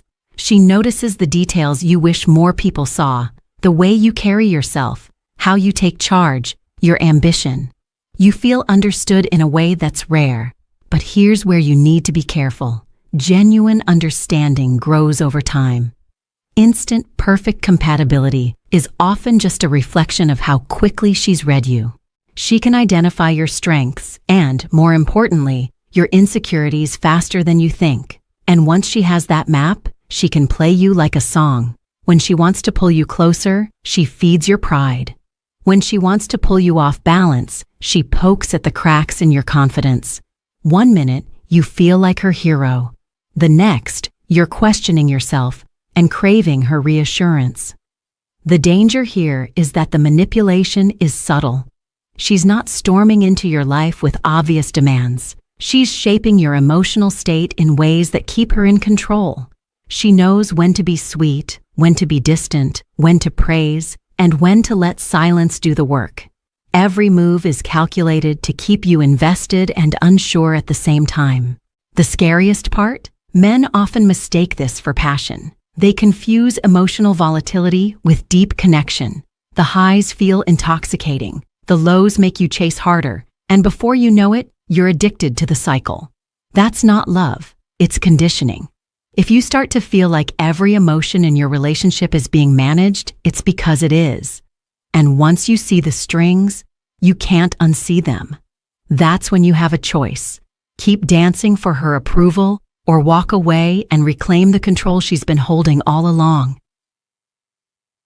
Number 6. She has no shame or discretion about her past. Let's get something straight. This isn't about policing someone's history or expecting perfection. We're talking about the natural sense of privacy and selectivity that protects emotional intimacy. When that's gone, it says a lot about how she views connection and how she might view you. A woman with no shame or discretion about her past doesn't just share stories about her exes. She tells them casually, like she's recounting a weekend trip. She might openly discuss the number of people she's been with or give you vivid details about past relationships, almost as if she's trying to prove she's experienced. And here's the kicker. She sees it as a positive selling point. You'll notice there's no hesitation in her delivery, no softening of the language, no sense that certain things are too personal to broadcast. That's because, to her, they aren't personal anymore. They've been normalized through repetition. When something intimate has happened enough times, it stops feeling rare. And when it's not rare, it's not sacred. Ask her a question about her past and watch the reaction. If she becomes defensive, flips it back on you, or accuses you of being insecure or old-fashioned, that's not just deflection. It's an unwillingness to acknowledge how her past might affect the present. She's not engaging with the impact, only the argument. This lack of discretion can also bleed into how she handles your relationship. The same way she casually shares details about her past, she might share details about you with others. The boundary between private and public is thinner, and once that line is crossed, trust becomes fragile. So, pay attention to how she speaks about her history. Is there a sense of care in how she talks about intimate experiences, or is it just another story in the lineup? Does she respect the weight of the connection you're building, or does it feel like you're simply the next chapter in a long, casual series? Because if she can't see why discretion matters, she won't see why you matter. At least, not in the way you need her to. Number 7. She has a history of short-term relationships. At first glance, this one might seem harmless. People date, things don't work out, they move on. That's life, right? Sure. But when you start seeing a consistent pattern, relationships that never last more than a few months, connections that burn bright and then vanish, that's not bad luck. That's a blueprint. In these cases, every relationship she's had follows the same arc. Intense attraction in the beginning, rapid escalation, and then an equally rapid collapse. She'll describe the endings as mutual decisions or just not meant to be. But look closer. The stories usually center on external factors, timing, circumstances, the other person's flaws, never on her own inability to build something that lasts. Why does this matter? Because real, long-term commitment isn't built during the honeymoon phase. It's forged in the work that comes after. When conflicts arise, when novelty fades, when you're forced to navigate differences, that's where depth is formed. But if she's never stayed long enough to experience that stage, she's never developed the tools to handle it. This pattern also points to something deeper, a craving for the high of new attraction. The butterflies, the constant texting, the rush of being desired, it's addictive. And just like any addiction, once the buzz wears off, she starts looking for her next fix. The problem is, lasting relationships require stability, and stability doesn't give the same rush as novelty. So what should you do? Pay attention to her relationship history, not just her stories about it. Ask questions. Listen for patterns. If she's never had a relationship that made it past 6 months, that's not a random streak. It's a sign she's untested in the parts of love that actually make it last. Because once you see the pattern, you realize it's not about finding the right guy. It's about avoiding the discomfort of staying with him. And if that's her history, it might just be your future, unless you walk away. When you step back and look at these 7 signs together, a picture starts to form. It's not about judging someone's past for the sake of judgment. It's about recognizing how patterns shape people. Every one of these signs is a thread in a bigger tapestry, and that tapestry tells you whether a woman can truly build the kind of connection you're looking for. Too many men ignore the warnings because they're blinded by attraction or because they hope they'll be the exception. They think love will change her patterns. But patterns don't change just because you care. They change when a person decides to confront them head-on, and that's rare.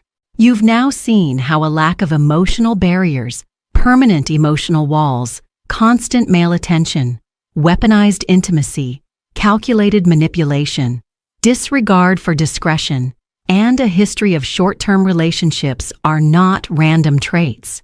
They're the footprints of experience, and those footprints lead somewhere. If you're paying attention, you'll see exactly where they go, and you can decide if that's a road you're willing to walk. Drop your thoughts in the comments. Share the signs you've recognized, because another man might be living them right now without realizing it. And if you want to keep sharpening your instincts, subscribe so you don't miss the conversations that will keep you 2 steps ahead. Your standards are not negotiable. Protect them like your future depends on it, because it does. You think the worst pain is being betrayed. It's not. The real agony is kissing